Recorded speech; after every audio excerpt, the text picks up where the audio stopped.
Good, अब बातें नहीं, हाँ ठीक है। आइए बच्चा, अब चलते हैं हम लोग कार्डियक साइकिल का एक बार रिवीजन करने। बिटिया बात नहीं, कार्डियक साइकिल की बात करें तो कार्डियक साइकिल में बेसिकली दो हार्ट साउंड प्रोड्यूस होते थे, एक का नाम था लब, एक का नाम था डब। अच्छा, lub is the first heart sound and love is the first heart sound, love is also the first heart sound, और dub is the second heart sound. अरे मैंने दोनों बार लब ही बोला था, lub is the first heart sound and dub is the second heart sound. अच्छा, जो लब है वो प्रोड्यूस होता था by the closing of the semi lunar valve, है ना, bye the closing of the atrio ventricular valve. और जो डब है वो प्रोड्यूस होता था by the opening of closing of semi lunar valve. अच्छा, सबसे पहले अगर कार्डिक साइकिल की शुरुआत करोगे तो ज्वाइंट सिस्टोल से शुरुआत कर सकते हैं।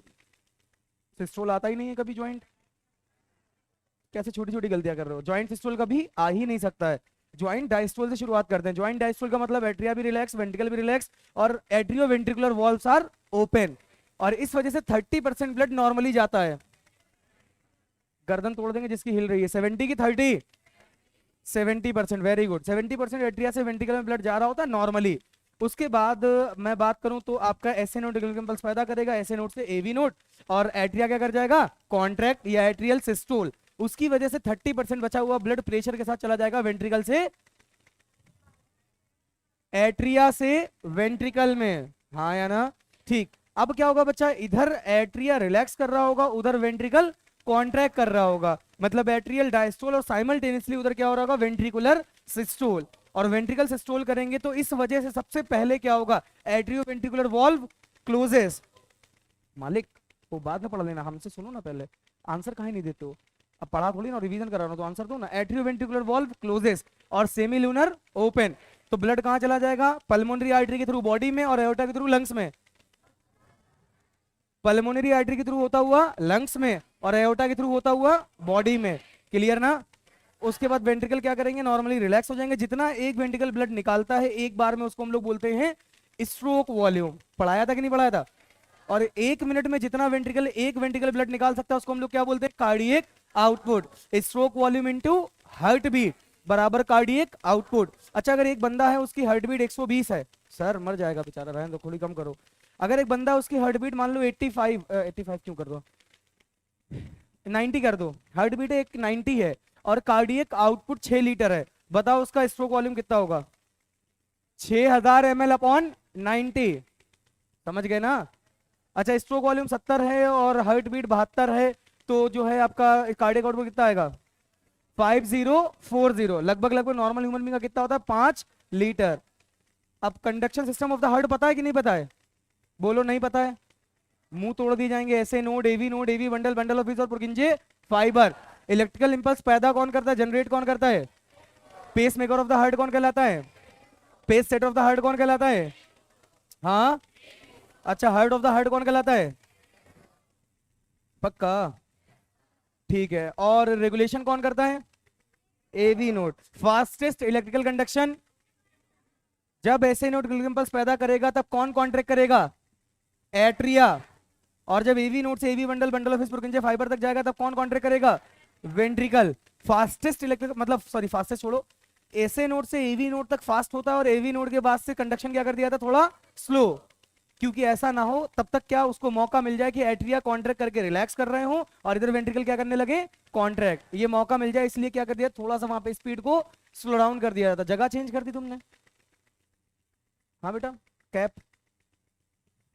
नहीं, इधर बैठा करते थे इस बस्ती में, अचानक से उस बस्ती में, मोहल्ला ही चेंज कर दिया तुमने, पूरा सीट चेंज करते, समझ में आता। हाँ हाँ हाँ हाँ हाँ हाँ हाँ, हमें बोलने तो, बोलने का पैसा हम लेते हो, तुम सुनने का पैसा लेते हो, देते हो मतलब वो भी। बताओ सब खैरियत, पक्का पढ़ाई लिखाई करो, डॉक्टर वॉक्टर बनो।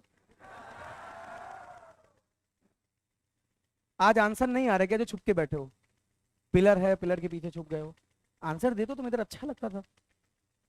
हाँ, तो हमें अच्छा लगाने के लिए आओ, फिर यहीं बैठो आके उठ के। अभी अभी अभी अब जगह बचा है ना, वेरी गुड। इधर 4 ही बैठे हैं बेटा, ऑप्शन नहीं दे रहा हूँ, आ जाओ, तुम्हारा फायदा है उसमें, तुम पढ़ते हो इसलिए बोल रहा हूँ, ऐसा मुझे लगता है, बाकी पता नहीं, ऊपर वाला बेहतर जाने है। चलो बेटा खिसको, किसको? अरे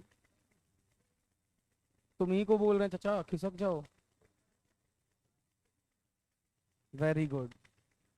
द हार्ट करने, the heart pump blood through the body. इधर इधर इधर इधर इधर, मजाक है मजाक है, पढ़ो पढ़ो पढ़ो। This is accomplished by contraction and relaxation of the cardiac muscles tissue in the myocardium layer. कोई कॉन्ट्रैक्ट करेगा तो कोई रिलैक्स करेगा। जो पढ़ चुके बस उसी को रीड करना है। क्या करना है? रीडिंग। इंटरकैलेटेड डिस्क, याद आया? इंटरकैलेटेड डिस्क क्या काम था इनका? एक साथ मूवमेंट कराना, एक साथ कॉन्ट्रैक्शन और एक साथ रिलैक्सेशन। वही लिखा है as one rather than individual cell. एक साथ कॉन्ट्रैक्ट करे, ना कि एक सेल अलग अलग करे। हाँ या ना? ठीक। ये इंटरकैलेटेड डिस्क दिखाई गई, ये एक इंटरकैलेटेड डिस्क है, ये बहुत सारी सेल्स हैं, तो ये क्या काम करेगी? एक साथ सबको कॉन्ट्रैक्ट करेगी। ये एक इंटरकैलेटेड डिस्क है। समझ में आई बात? ये बस भौकाल है। इधर देखो, cardiac conduction system, the electrical conduction system controls the heart rate. अगर वो ज्यादा इंपल्स निकालेगा तो हार्ट बीट ज्यादा होगा, अगर वो कम इंपल्स निकालेगा तो हार्ट बीट कम होगा। कह रहा this system create the electrical impulse and sends them throughout the heart. Create कौन करेगा? SA node. सेंड किसके जरिए करेगा? AV node, AV bundle, bundle of His और Purkinje fibre. This impulse make the heart contract and pump blood. जब contract करेगा, atria contract करेगा तो पंप करेगा ब्लड वेंट्रिकल में, जो वेंट्रिकल पंप कॉन्ट्रैक्ट करेगा तो पंप करेगा लंग्स और बॉडी में। क्लियर ना? ठीक है। क्या ना? साइनो एट्रियल नोड, वही मतलब एस ए नोड। कह रहा है located in the back wall of the right upper corner of the right atria near the entrance of vena cava. Initiate impulse 70 से 80 टाइम। एनसीईआरटी लिखती 70 से 75 टाइम, हम भी वही पढ़ेंगे। एनसीईआरटी लिखती 70 से 75 टाइम्स पर मिनट, तो हम लोग वही जानेंगे। ठीक है? क्लियर? आगे आओ बच्चा। Without any nerve stimulation from the brain, क्योंकि हमारा हार्ट कैसा है? मायोजेनिक की न्यूरोजेनिक? मायोजेनिक। तो उसको ब्रेन से कोई मैसेज नहीं चाहिए। Stabilises basic rhythm of the heart beat. जो हमारी हार्ट बीट कर रही है वो बेसिक जो रिदम है वो कहां से पैदा हुआ है? ऐसे नोट से। Called the pacemaker of the heart. Impulse move through atria causing the two atria to contract. अरे इसका इंपल्स ऐसे नोट से एट्रिया में ही तो जाएगा। अभी थोड़ी देर पहले ये बात मैंने बताया। At the same time impulse is the second part of the conduction system. Second part का मतलब वही AV node, AV bundle, bundle of His और पुरकिंजे फाइबर। और ये सारी कहानी कितनी देर में होती थी? 0.1 सेकेंड। ऐसे नोट से एवी नोट तक इलेक्ट्रिक इंपल्स कितनी देर में जाता है? 0.1 सेकेंड। पूछो आपको कैसे पता? अबे एट्रियल सिस्टोल कितनी देर के लिए होता है? 0.1 सेकंड के लिए। और वैसे भी हमको पता है बिजली आगे आगे, कॉन्ट्रैक्शन पीछे पीछे, तो मैं तो कहता हूं 0.1 सेकंड से भी कम समय में जाती होगी।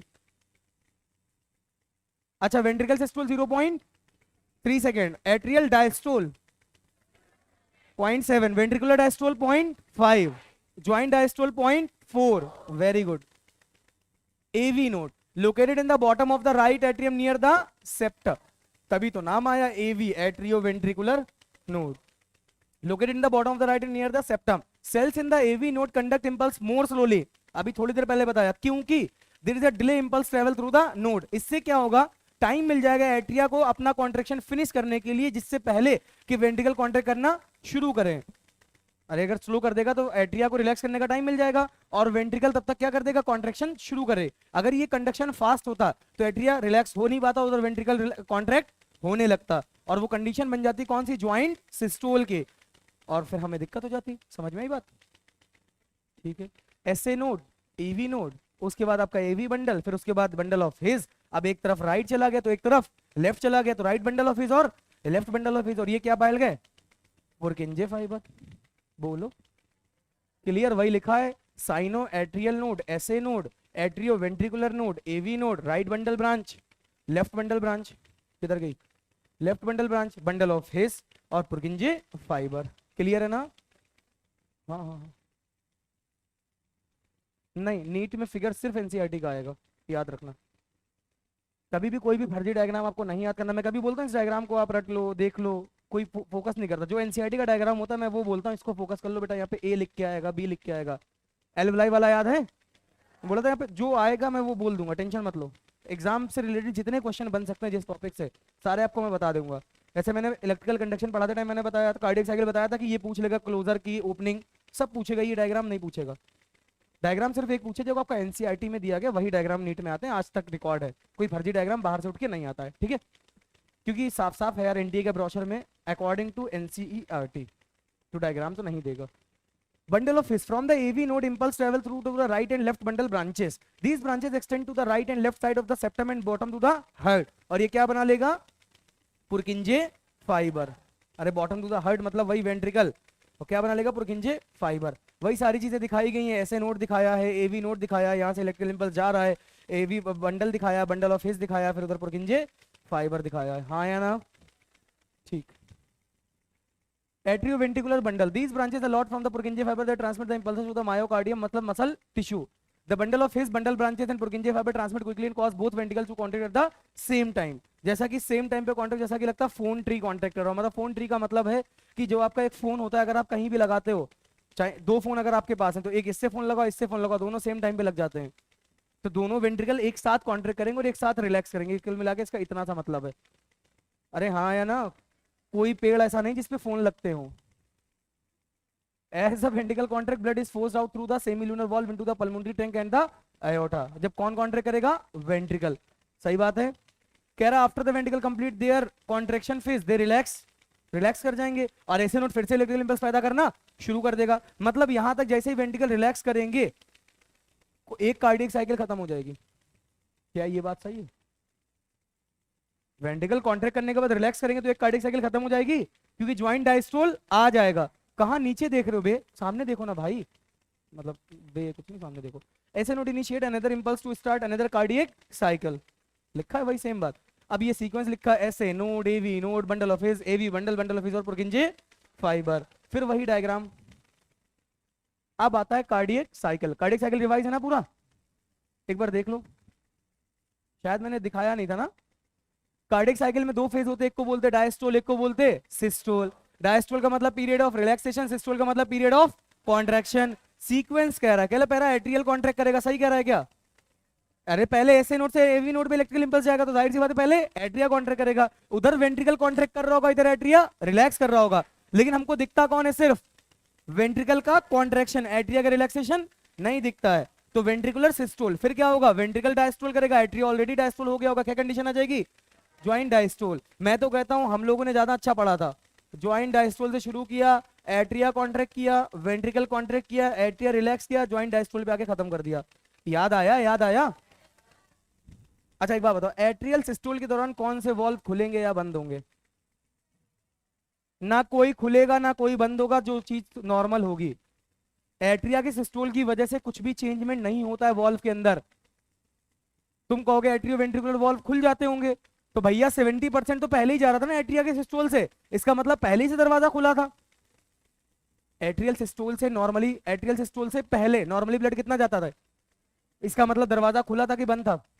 इसका मतलब एट्रियल सिस्टोल की वजह से वॉल्व खुला नहीं है, और बंद तो कोई हुआ ही नहीं। अच्छा वेंट्रिकुलर सिस्टोल से क्या क्या, सबसे इंपॉर्टेंट फेज यही होता है, वेंट्रिकुलर सिस्टोल एंड डायस्टोल।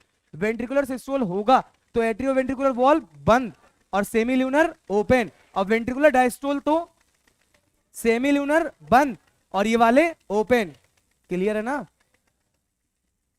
खड़े हो जाओ बेटा जी, सही समझे आप, गलती इंसान की होती तुरंत समझ जाता। खड़े हो जाओ। क्या खा रहे हो? चिंगम। ये जो अभी मैंने बताया है ये थोड़ा एक्सप्लेन कर दो यार। ये एट्रियो वेंट्रिकुलर वॉल्व क्या होते हैं? अच्छा, अरे क्या होते हैं क्या एट्रियो वेंट्रिकुलर वॉल्व? कितने प्रकार के होते हैं, कहाँ होते हैं? तीनों में से कोई एक क्वेश्चन बता दो। हार्ट में तो होते हो तो हमको पता है, कार्डियक साइकिल पढ़ रहा हूँ, कार्डियक माने ही हार्ट होता है। बगल वाले से पूछो, अच्छा हेल्प करो भाई की।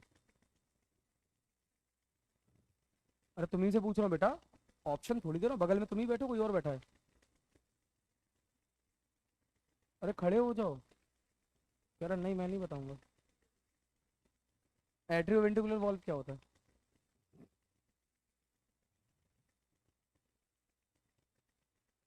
आगे। एट्रियोवेंट्रिकुलर वॉल्व कहाँ होते हैं, क्या होता है? इससे पहले वाली क्लास करी थी? वेरी गुड, तब तो बताओ यार।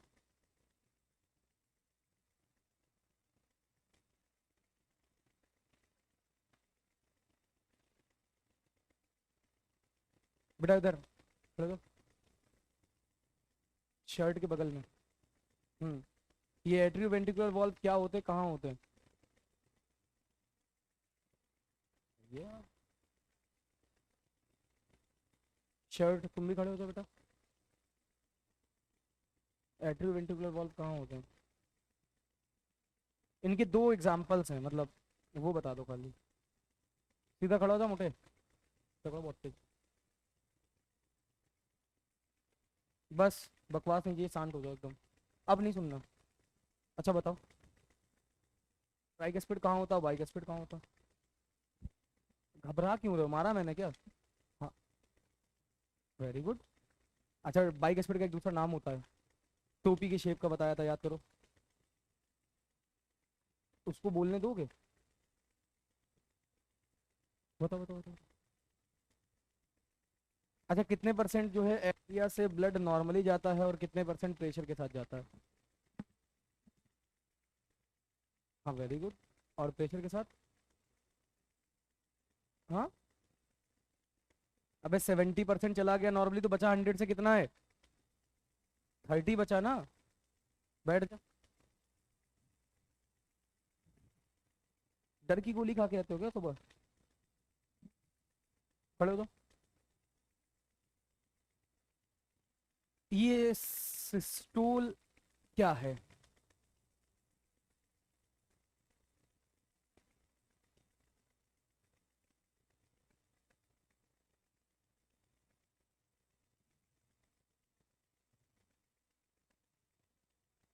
ये सिस्टोल क्या है? खतरनाक।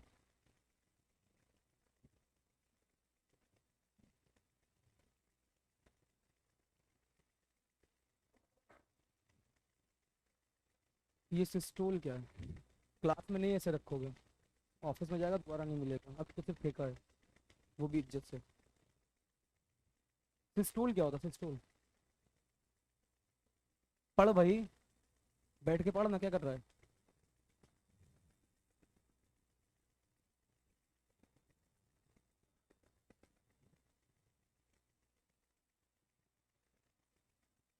कार्डिक साइकिल की टाइमिंग एक्सप्लेन करो, सॉरी बैठे रहो बैठे रहो। कार्डिक साइकिल की टाइमिंग बताओ, कितनी देर में कौन होता है? एट्रियल सिस्टोल कितनी देर में होता है? वेंट्रिकल सिस्टोल, सन्नाटा। एट्रियल सिस्टोल कितनी देर में होता है? वेंट्रिकल सिस्टोल कितनी देर में होता है? Very good. और वेंट्रिकल सिस्टोल? 3 सेकेंड, सही है। तो एट्रिया डायस्टोल कितनी देर के लिए करेगा?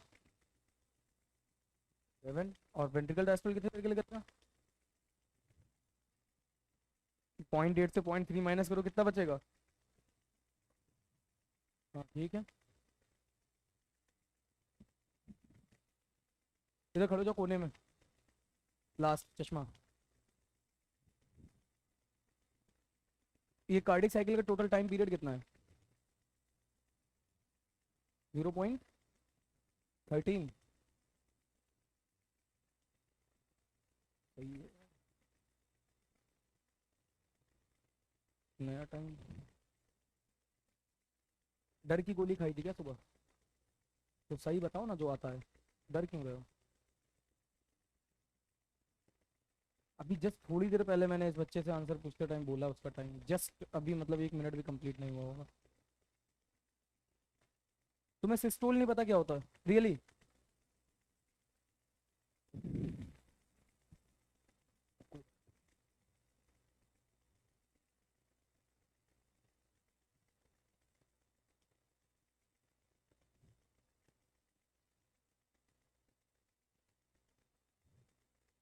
कार्डिक साइकिल का टाइम कितना होता है?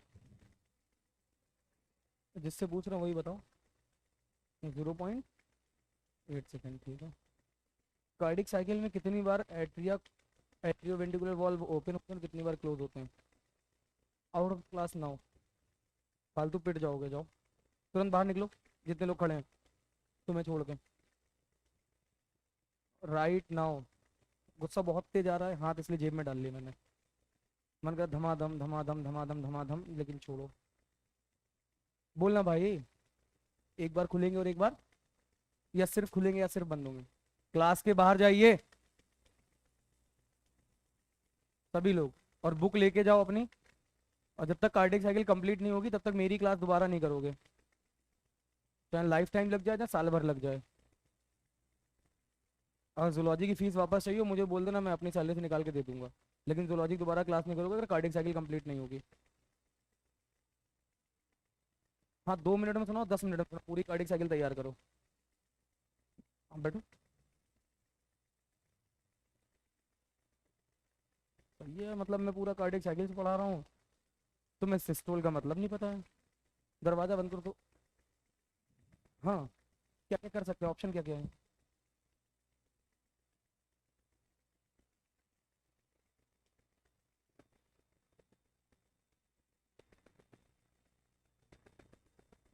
सबको मुर्गा बना दो। तुम्हें सिस्टोल का मतलब नहीं पता, तुम घंटा सुनाओगे, दिमाग खराब करो फर्जी में। सबको बनाओ, इसको छोड़ देना, एक को, इसको छोड़ देना, ये सुनाएगा अभी। डंडा लाके मुर्गा बनाओ।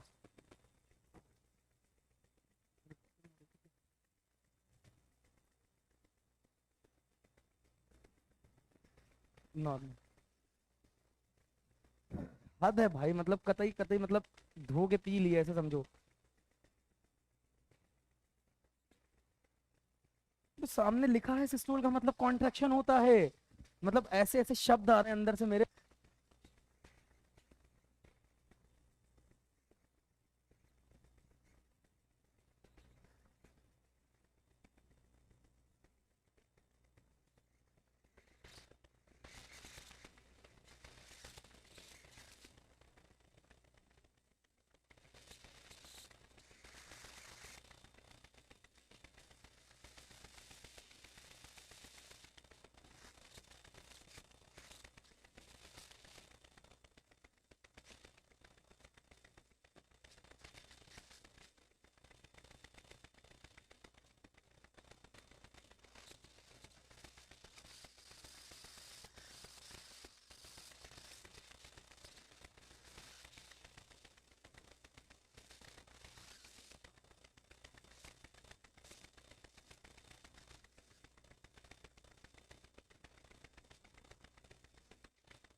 तुम कार्डियक साइकिल के अलावा कुछ और याद करो, क्या पढ़ा है लास्ट टाइम हमसे? ब्रीथिंग एक्सचेंज पढ़ा है? मैमल्स में सर्कुलेशन पढ़ा है, डबल सर्कुलेशन? याद करो, वो सुना देना, अंदर आ जाना, हाथ ऊपर करके। वो मिल जाए उसको लपेट देना, थोड़ा दो चार मार देना। आओ यार पढ़ते हैं। तो सबसे पहले एट्रिया सिस्टोल करेगा, उसके बाद वेंट्रिकल सिस्टोल करेगा, उसके बाद जॉइंट डायस्टोल।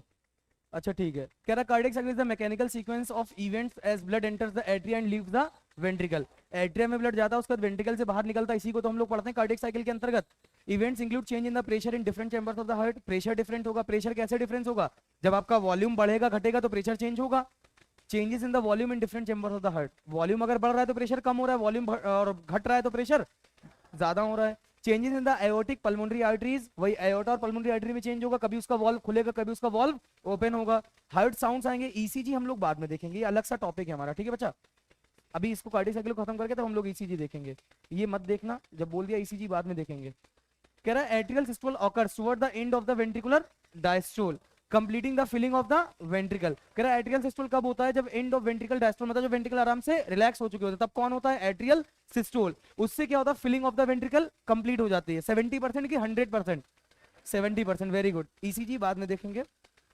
कह रहा है वेंट्रिकल सिस्टोल 0.3 सेकंड, आइसोवॉल्यूमेट्रिक कॉन्ट्रैक्शन होता है पहले, उसके बाद क्या होता है? Rapid ejection. आइसोवॉलेटरी मतलब हल्का फुल्का, हल्के फुल्के से पहले कौन बंद होता है? अरे बंद तो एक ही होता है ना, कौन? Atrioventricular valve. और बाद में जब बहुत तेजी के साथ कॉन्ट्रैक्शन होता है तब कौन खुलता है? Semi lunar valve.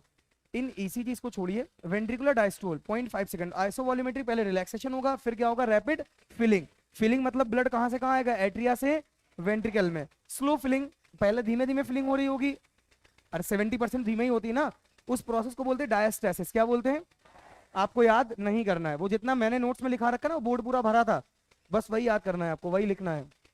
इन डायग्राम्स अलग अलग दिए गए हैं, तो हम क्या काम करते हैं, इसका एक साथ एक अलग से डायग्राम दिया गया पूरा कार्डियक साइकिल का, ये तो यहाँ देख लेते हैं। सबसे पहले क्या हो रहा है नॉर्मली, देखो ये आपका क्या नाम है, superior vena cava, inferior vena cava, pulmonary artery, और ये एट्रिया से वेंट्रिकल में, एट्रिया से वेंट्रिकल में। ये ब्लड नॉर्मली आ रहा है कि प्रेशर के साथ? नॉर्मली। अब क्या हुआ, अचानक से ऐसे नोड ने इलेक्ट्रिकल इंपल्स पैदा किया, तो प्रोसेस क्या कहलाई? Atrial systole. कहानी कहां से शुरू होती थी? Joint diastole. बट ज्वाइंट, ये जो डायस्टोल है ये बाद का है। बाद का मतलब क्या, जैसे डायस्टोल हुआ तो एट्रिया से ब्लड वेंट्रिकल में जाने लगा, तो ये बाद का लेट डायस्टोल हो गया। Both sets of chamber are relaxed and ventricles fill passively. Passively का मतलब नॉर्मली, कितने परसेंट? तो कभी अगर वो पैसिवली एसिवली लिखते तो समझ जाओगे ना, पैसिवली का मतलब नॉर्मली होगा कि प्रेशर के साथ होगा? नॉर्मली। कह रहा है atrial systole, atrial contraction force small amount of additional blood. Small क्यों बोला? क्योंकि सिर्फ और सिर्फ कितने परसेंट जाता है? 30% जाता है एट्रिया से वेंट्रिकल में। समझ गए? अब वॉल्व तो यहां भी खुले थे, वॉल्व तो यहां भी खुले थे, इस वजह से वॉल्व का नाम हम लोग नहीं लेंगे। अब होगा iso volumetric contraction of the ventricle, जिसकी वजह से ये वाले जो वॉल्व्स हैं ये क्या हो जाएंगे? बंद। तो आवाज आएगी लब, by the closing of atrioventricular valve. Clear है ना? First phase of ventricular contraction pushes AV valve closed but does not create enough pressure to open semilunar valve. तो इसकी वजह से क्या होगा? ventricular ejection, जो pressure, as ventricle pressure rises and exceeds pressure in the arteries, the semilunar valves open and blood is ejected. Clear ना? पहले pressure हल्का होगा तो वाले वॉल्व बंद। अच्छा सोचो, एक क्वेश्चन आ जाए आपके पास कि if chordae tendineae gets damaged then what will happen. मैं आपको ऑप्शंस देता हूं, कॉर्डी टेंडनी अगर डैमेज्ड हो जाएंगे तो क्या होगा? पहले चारों ऑप्शन दो ना, फिर आंसर देना। Flow of blood, back flow of the blood in the atria. Next question है flow of blood in the body is decreased. Third option है flow of blood in the lungs is decreased. चौथा option है all of these, very good. क्योंकि जब भैया कॉर्डी tendineae टूटे तो valve का जो दरवाजा था, मतलब जो दरवाजे पकड़ने वाली रस्सियां थी वो टूटी, उन्हीं को कॉर्डी टेंडनी बोलते हैं। तो वॉल्व उल्टे खुले तो वेंट्रिकल कॉन्ट्रैक्ट करेंगे, तो वेंट्रिकल से ब्लड कहां जा रहा होगा? एट्रिया में। लेकिन इसका ये मतलब थोड़ी ना कि इसमें सेमिलुनर में नहीं जा रहा होगा, मतलब पल्मोनरी आर्टरी में भी जा रहा होगा और एओर्टा में भी जा रहा होगा। लेकिन जब ये खुल गए हैं तो इसमें जितना पहले जा रहा था उससे कम जाएगा कि ज्यादा जाएगा? कम जाएगा ना। तो अगर सीधा एक ऑप्शन आपको मिलता है, एम्स में था कि the transport of the blood in the body is affected, ये सही बात है कि गलत बात है? सही बात है ना, यही आंसर उसमें सही माना गया था। Transport of the blood in the body is affected by the tearing of the chordae tendineae. अब कह रहा है isovolumetric ventricular relaxation, ventricle contract हो गए। यहाँ पे कौन सा, यहाँ पे कोई साउंड आएगा क्या? नहीं, यहाँ नहीं आएगा, यहाँ आया था लब जब एट्रियोवेंट्रिकुलर वॉल्व क्लोज हुए थे। यहाँ पे तो ओपन हुआ है ना, यहाँ पे थोड़ी आएगा। जब ये रिलैक्स करेंगे तब कौन से वॉल्व बंद होंगे? सेमील्यूनर वॉल्व। देखो ये देखो, सेमील्यूनर वॉल्व्स क्लोजेस, तो आवाज कौन सी आएगी? Dub, second heart sound. Clear ना? और ये फिर से वहीं पहुंच गई, ये होगी हमारी पूरी कार्डियक साइकिल। ये देखो एट्रियल सिस्टोल दिखाया, कितनी देर का दिखाया होगा बच्चा? 0.1 सेकेंड के लिए, वेरी गुड। ये दिखाया इन्होंने इतने से यहां से लेके यहां तक, कौन? वेंट्रिकुलर सिस्टोल, कितनी देर? 0.3 सेकेंड। देखो ना, जब एट्रिया कॉन्ट्रैक्ट कर रहा था वेंट्रिकल कॉन्ट्रैक्ट नहीं कर रहा है, दिख रहा है? नहीं, ये ब्लू कलर और रेड कलर दिख रहा है ना अलग अलग।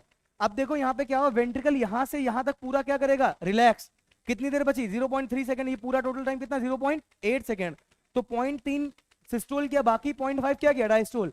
0.1 सिस्टोल किया, बाकी 0.7 क्या किया? डायस्टोल। लेकिन देखो दोनों एक साथ कब रिलैक्स कर रहे हैं? यहां तक क्या कर रहा है? Ventricle systole. यहां तक कौन है? Atria systole. तो इतने टाइम में ये दोनों एक साथ क्या कर रहे हैं? Relax, diastole. और ये टाइम कितना बचा? 0.1 और 0.3 सिस्टोल किया, बचा कितना? 0.4 सेकेंड। क्या हुआ? Joint joint diastole. क्लियर? अरे कोई डाउट है? टाइम वाला क्लियर हो गया ना एकदम डायग्राम से? ठीक, आगे आओ। Rising ventricular pressure results in, जब वेंट्रिकल का प्रेशर बढ़ेगा तो रिजल्ट क्या होगा? Closing of the AB valve. First heart sound that is lub. Ventricle are contracting but no blood is leaving, लेकिन बाद में क्या होगा, ventricle pressure not great enough to open semilunar valve, जब सेमिलुनर वॉल खुलेगा ही नहीं तो वेंट्रिकल से ब्लड कहीं जाएगा ही नहीं। तो तब क्या होगा, अचानक से वेंट्रिकुलर फेज, जब इजेक्शन बहुत तेजी के साथ होगा तो सेमिलुनर वॉल क्या हो जाएंगे, खुल जाएंगे, और इससे ब्लड कहाँ जाएगा, लंग्स में और बॉडी में। बॉडी में जाएगा एओर्टा के थ्रू और लंग्स में जाएगा पल्मोनरी आर्टरी के through. Semilunar valve open, rapid ejection कितना परसेंट जाता है, लगभग लगभग 70% फास्ट जाता है, 30% स्लो जाता है। ये आपको डाटा याद नहीं करना है, आपको याद करना है कि एट्रिया से वेंट्रिकल में ब्लड अगर 100% जा रहा है तो उसमें 70% कैसा जाता है बच्चा, नॉर्मली। जितना बोल दें आपको नहीं याद करना, मीन्स नहीं याद करना है, और 30% प्रेशर के साथ। और फिर भी अगर पूछ ही ले कभी कभार, मतलब खिसियाया बैठा है पूछ ही ले, तो याद रखना जितना इधर अगर 70% नॉर्मल है तो वेंट्रिकल में 70% प्रेशर के साथ है, इधर अगर 30% फोर्सफुली है तो वेंट्रिकल में नॉर्मल है। मतलब एट्रिया का और वेंट्रिकल का एक दूसरे का क्या है, जस्ट अपोजिट।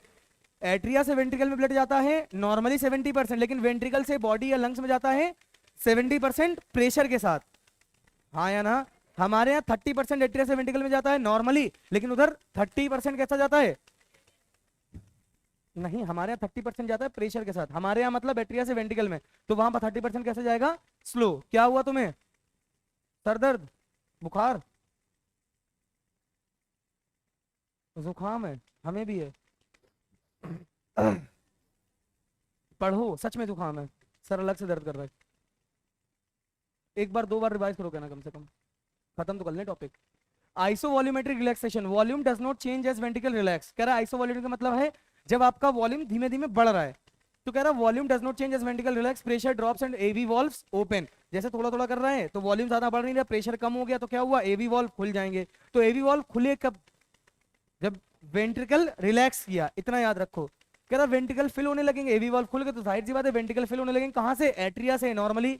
और ये लगभग लगभग एट्रियल सिस्टोल पुशेस, लगभग लास्ट का जो बचा हुआ फाइनल 20 से 25 ml है, मतलब टोटल ब्लड अगर उसके अंदर आता है 120 ml, कितना आता है बच्चा, कहां से, एट्रिया से वेंट्रिकल में, तो उसमें से 70% कैसा आ रहा था, नॉर्मली। अब जब इसका 70% निकालेंगे तो 12 सत्ते 84, लगभग लगभग 84 ml। नहीं ये नहीं समझे सर, बाकी सब समझ गए तो। अरे 70% ऑफ 120, 70/100 इंटू 120, एक जीरो वो गया, एक जीरो 7 का गया, एक जीरो ये गया, हाँ या ना। तो 12 सत्ते 84, लगभग लगभग 85 ml ब्लड कैसे आया, नॉर्मल। और बाकी बचा हुआ 20 से 25 ml कैसे आ जाएगा, प्रेशर के साथ, समझ गए। ठीक, 110 से 120 ml आता है लगभग, कितना आता है, 110 से 120 ml, अभी दिखाएगा यहाँ पे, ये देखो। एट्रियल सिस्टोल पुशेस फाइनल 20 से 25 ml ब्लड, दैट इज 20% की 30%, 30%। आफ्टर एट्रियल कॉन्ट्रेक्शन टोटल 120, 110 से 120 ml in each ventricle, and diastolic volume. इससे मैंने बताया था क्वेश्चन कैसे आता है कि अगर वेंट्रिकल में 120 ml ब्लड है और उसके पास डायस्टोल से, डायस्टोल के टाइम पे कितना 120 ml, मतलब सिस्टोल से पहले कितना हो गया 120 ml। तो कह रहा सिस्टोल के बाद अगर उसके अंदर 50 ml बचा तो बताओ उसका स्ट्रोक वॉल्यूम कितना होगा। सिस्टोल से पहले, कॉन्ट्रेक्शन से पहले 120 था, कॉन्ट्रेक्शन के बाद 50 बचा, मतलब कितना चला गया, 70। और जो चला गया वही क्या कहलाता है, stroke volume. Contraction eject 70 ml, stroke volume output वही लिखा है। 10, 40 से 50 ml remains in each ventricle, इसको बोलते हैं एंड डायस्टोलिक वॉल्यूम। क्या बोलते हैं बेटा, and diastolic volume. And diastolic का मतलब क्या है, जब डायस्टोल खत्म हो गया तब ब्लड कितना बचा, 40 से 50 ml। आप एनसीईआरटी का डाटा याद रखो, 40 से 50 के चक्कर में थोड़ा सीधा याद रखो 50 ml। हाँ एंड सिस्टोलिक, सॉरी, जब सिस्टोल होके खत्म हो गया। इन डायस्टोलिक कितना था 120, जब डायस्टोल हो गया तब टोटल ब्लड कितना है 120, मतलब एट्रिया के कॉन्ट्रैक्ट करने के बाद वेंट्रिकल ब्लड कितना पहुंच गया 120, लेकिन वेंट्रिकल के कॉन्ट्रैक्ट करने के बाद वेंट्रिकल में कितना बचा 50 ml, चला कितना गया 70 ml, वही क्या कहा था स्ट्रोक वॉल्यूम। लगभग लगभग 60% इजेक्शन चला गया। सर 60% कैसे गया, 120 का आधा कितना होता है 60, मतलब 50%, तो गया कितना 70, लगभग लगभग 60% हो गया कि नहीं हो गया। अरे 120 का 50% कितना हुआ, तो 120 का 70 कितना हुआ, लगभग 60%। सर ये नहीं समझे, 120 के आधे, 120 कितना है अपने आपका 100% है, 120 का आधा किया 60%, 60% उसका कितना है? हाँ हाँ हाँ, सामने सामने सामने सामने सामने। 60 का आधा कितना है? इसका कितना हो गया? 25% ना। 30 का आधा कितना है? इसका कितना हो गया? 12.5। मैंने मोटा मोटा मान लिया बेटा कि जिसका जो 10 है वो इसका लगभग कितना हो गया? 10%। तो 60 ml कितना हो गया? 50%। 10 ml कितना हो गया? 10%। तो 70 ml कितना हो गया? 60, 70 कौन बोला? 60% ना। वही लिखा है, रटना नहीं है इसका मतलब है।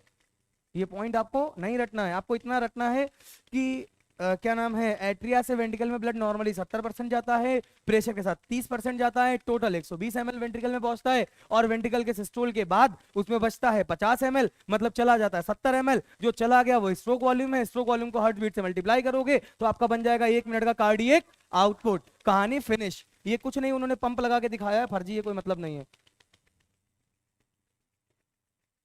हाँ अरे अभी बचा ही है बेटा, ब्लड प्रेशर ये बाद में पढ़ेंगे हम लोग।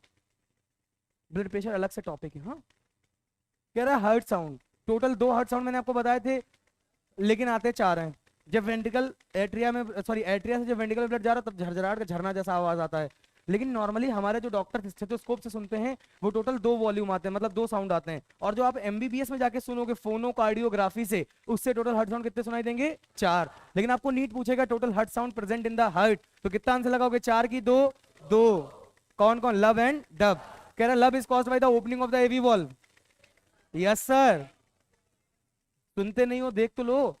डब, डब नहीं होता बेटा, डब होता है, डब। हाँ वही डब साबुन। Closing the semi lunar wall, बेटा सर्दियों में अच्छा लगता है। Associated with blood flowing into the ventricle, और जब एट्रिया कॉन्ट्रैक्ट करेगा तो बहुत प्रेशर के साथ ब्लड कहाँ जाएगा? वेंट्रिकल में। तो झरझर झरने जैसी आवाज आएगी। ये आपको साउंड याद नहीं करने हैं, बाकी मर्जी आपकी है। कह रहा डॉक्टर जो है कितने साउंड सुनेगा? First and second heart sound through the stetho, इसको भाई आला। अरे बस कर भाई, हट। Volume of blood ejected out by each ventricle per beat is 70 ml, और यही क्या कहलाता है? Stroke volume. जितना पढ़ा है नहीं उससे ज्यादा भाई बार बार भाई सेम बात रिपीट कर रहा है। Cardiac output the volume of blood from the left ventricle और the right ventricle into the aorta और पल्मोनरी ईच मिनट। ये पढ़ो समझो। कोई वेंट्रिकल दोनों में से किसी एक वेंट्रिकल का होता था, याद आया? पढ़ो इस पॉइंट को, पढ़ो ऊपर वाले को, उसने को बड़ा खूबसूरती से लिखवाया है। जिसने भी लिखवाया बहुत अच्छे से लिखवाया बेटा, काफी टैलेंटेड इंसान है। Is the volume of blood from the left ventricle into the aorta या right ventricle into the pulmonary? अरे पागल इंसान। Cardiac output is the volume of blood from the left ventricle into the aorta या right ventricle into the pulmonary trunk, मतलब वही pulmonary artery. दोनों में से कोई एक। ब्रैकेट का ब्रैकेट में, बिना ब्रैकेट वाले बिना ब्रैकेट में। समझ में आई बात? वो भी कितनी देर में? 1 मिनट में। अगर यहाँ पे मैं लिख दूं एक हार्ट बीट में या एक कार्डियक साइकिल में, तो ये क्या बन जाएगा? Stroke volume. क्या बन जाएगा? Stroke volume. समझे? कार्डियक आउटपुट कह रहा है स्ट्रोक वॉल्यूम, और इनटू हार्ट बीट कर दोगे तो निकल आता है आपका कार्डियक आउटपुट। इन्होंने यहाँ पे 75 ली, इसलिए इनका आंसर कितना है? 5.25। हम लोग 72 लेंगे तो हमारा आएगा 5040, लगभग लगभग 5 लीटर। क्लियर? पढ़ो बेटा। हाँ ये मैं याद करा दूंगा इतना। ऊपर वाला पॉइंट पढ़ो।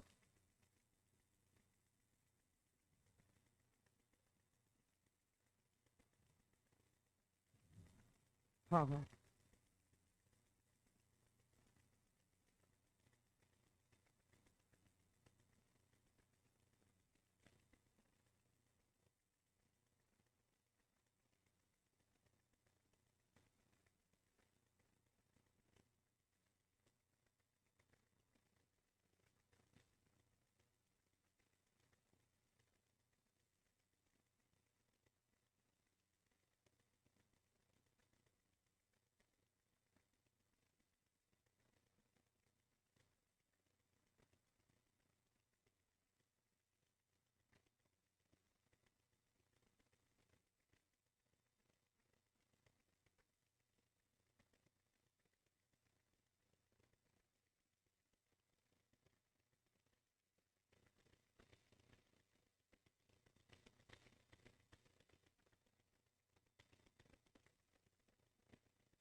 हाँ बेटा, देखो टोटल जो हमारे हार्ट से ब्लड निकलता है वो जो एओर्टा में जाता है उसका कितना परसेंट किसको किसको मिलता है? बोलो 15 15 15, 25 25 5, 25 25 50 हो गया, 15 15 15 45 हो गया, 5 इधर से उठा के डाला 50 हो गया, मतलब 100% हो गया। अब किसको कितना मिलता है वो मुझे भी नहीं पता। देखो बोलो 15 15 5, नहीं 15 15 15 5, ठीक। 15% brain, 15% muscles, 15% brain, 15% muscle, 15% other. 15% brain, 15% muscle, 15% other. Brain muscle other, brain muscle other, brain muscles other. 15% brain, इसको देख तो नहीं रहे हो? पाप पड़ेगा बेटा अगर देख लोगे। 15% ब्रेन, 15% मसल्स, 15% अदर, 45 हो गया। अब हार्ट लगातार कॉन्ट्रैक्ट कर रहा मतलब 5% तो इसको भी तो बेचारे को, तो 5% हार्ट की मसल्स या हार्ट 5% खुद की हार्ट की जो मसल्स होती जो कॉन्ट्रैक्ट लेस कर रही हैं उनको कितना मिलता है? टोटल कितना हो गया? 15% लिवर, सॉरी 25% लिवर और 25% किडनी। इसका मतलब तुम लोगों ने देख लिया। किडनी कैसे भूले? 25% liver, liver kidney 25 25, liver kidney 25 25, और 15% हार्ट, 15% ब्रेन, 15% ब्रेन, 15% आपका अदर, 15% मसल्स। हाँ हाँ हाँ, present present present present present absent present weekly off. Absent कैसे लग सकती है? प्रेजेंट होना चाहिए वो भी, चलो वो करा लूंगा। 15% brain, 15% muscle, 15% other, 25% liver, 25% kidney और 5% हार्ट की मसल्स। याद हो गई? पक्का। अब आता है बेटा ब्लड प्रेशर। अब नया टॉपिक आता है, थोड़ा रिलैक्स हो जाओ, पानी वानी जो चाहना पी लो। अब हम लोग पढ़ेंगे। अच्छा सोचो सोचो, एक बात सोचो, कार्डियक साइकिल तुमको मैंने इससे पढ़ाई होती।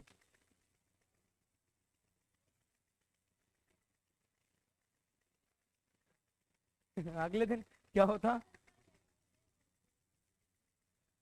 बस बस बस बस बस बस, जल्दी जल्दी जल्दी जल्दी, ब्लड प्रेशर।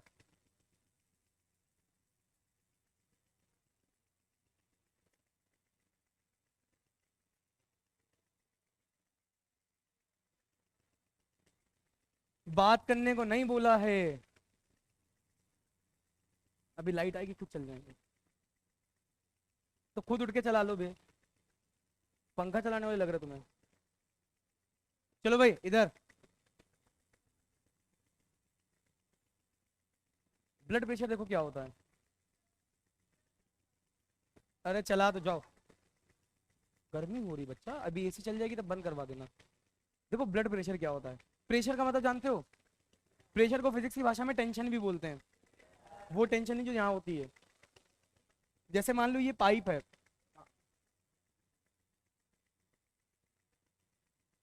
ये पाइप है, इसमें पानी भरा हुआ है। ये पानी इस पाइप पर कितना प्रेशर लगा रहा है, तो वो इस पाइप के ऊपर क्या कहलाएगा? Water pressure. हाँ या ना? अगर ये डैम बना हुआ है, इस डैम पे ये लगातार पानी इस पे ठोकर मार रहा है, तो इस डैम की दीवार पे पानी कितना प्रेशर मार रहा है वो पानी डैम का प्रेशर कहलाएगा, मतलब वाटर का प्रेशर ऑन द डैम। तो ऐसे ही हमारी बॉडी के अंदर ब्लड वेसल्स के अंदर, किसके अंदर बच्चा? ब्लड वेसल्स के अंदर ब्लड कितनी तेजी के साथ ब्लड के वेसल्स के ऊपर प्रेशर लगा रहा है, धक्का लगा रहा है, टेंशन क्रिएट कर रहा है, वो प्रेशर क्या कहलाएगा बच्चा? Blood pressure. मतलब ब्लड प्रेशर क्या है? The pressure exerted by the blood on the walls of the हमारी blood vessels is known as blood pressure. Sir आपने इंग्लिश बोल दी, मुझे तो समझ ही नहीं आया। अरे पहले हिंदी में समझाया ना बच्चा। ब्लड प्रेशर का मतलब क्या है? द ब्लड, द प्रेशर, इधर इधर, द प्रेशर एक्सर्टेड लगाया जाता है by the blood on the blood vessels is known as blood pressure. हाँ या ना? अब ब्लड प्रेशर सोचो ना, एक होगा सिस्टोल के दौरान और एक होगा डायस्टोल के दौरान। बेटा फोन वोन रख लो, समझ में आता है कि क्या चल रहा है। सामने देखो, सिस्टोल का मतलब क्या होता है? कॉन्ट्रेक्शन की रिलैक्सेशन। कॉन्ट्रैक्शन, और डायस्टोल का मतलब क्या होता है? रिलैक्सेशन। अच्छा, अगर प्रेशर ब्लड वेसल पे ज्यादा कब लगता होगा, सिस्टोल के दौरान कि डायस्टोल के दौरान? सिस्टोल के दौरान। इसका मतलब प्रेशर आर्टरीज पे ज्यादा होता होगा कि वेन्स में? कैसे पता? सर सर सर, अरे सुनो ना सर, ओ हमारे सर, हार्ट से अगर ब्लड दूर लेके जाना है तो किसका काम है? आर्टरी का। और हार्ट से ब्लड दूर तभी जाएगा जब हार्ट कॉन्ट्रैक्ट करेगा, और जब कॉन्ट्रैक्ट करेगा मतलब सिस्टोल करेगा, और सिस्टोल करेगा तो ब्लड किसमें होगा? आर्टरी में। इसका मतलब प्रेशर ज्यादा किसमें होता है? आर्टरी में कि वेन्स में? खत्म। आर्टरी में कि वेन्स में? आर्टरी में। कैसे पता है ना? क्लियर। अच्छा, ज्यादा प्रेशर सिस्टोलिक होगा कि डायस्टोलिक होगा? सिस्टोलिक। तो नॉर्मली सिस्टोलिक ब्लड प्रेशर होता है 120 और डायस्टोलिक होता है 80। ये नापा जाता है मिलीमीटर एचजी में, mmHg। क्लियर? 120/80 ये नॉर्मल ब्लड प्रेशर है कि इतना तो लगता ही लगता है। इसका मतलब अगर आपसे थोड़ा कोई डिटेल में और पूछे कि ये 120 आर्टरी पे लगता है कि 80 वेन पे लगता है?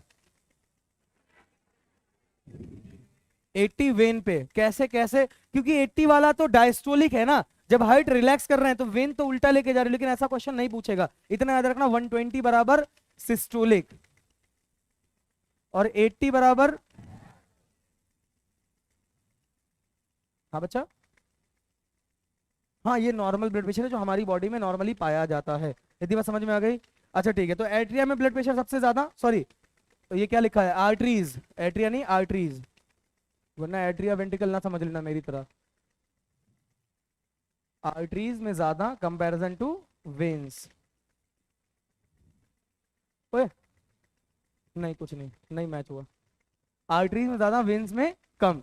अब देखो होता क्या है बच्चा, कभी कभार आपका ब्लड प्रेशर इंक्रीज कर जाता है, कभी कभार आपका ब्लड प्रेशर डिक्रीज करता है। ब्लड प्रेशर इंक्रीज और डिक्रीज उसी बेस पे करेगा कि आपका हार्ट कितनी तेज कॉन्ट्रैक्ट हो रहा है, कितनी धीमे कॉन्ट्रैक्ट हो रहा है। अगर आपका हार्ट बीट बढ़ जाता है तो लोग कहते हैं मेरा बीपी बढ़ रहा, बीपी बढ़ रहा, बीपी बढ़ रहा।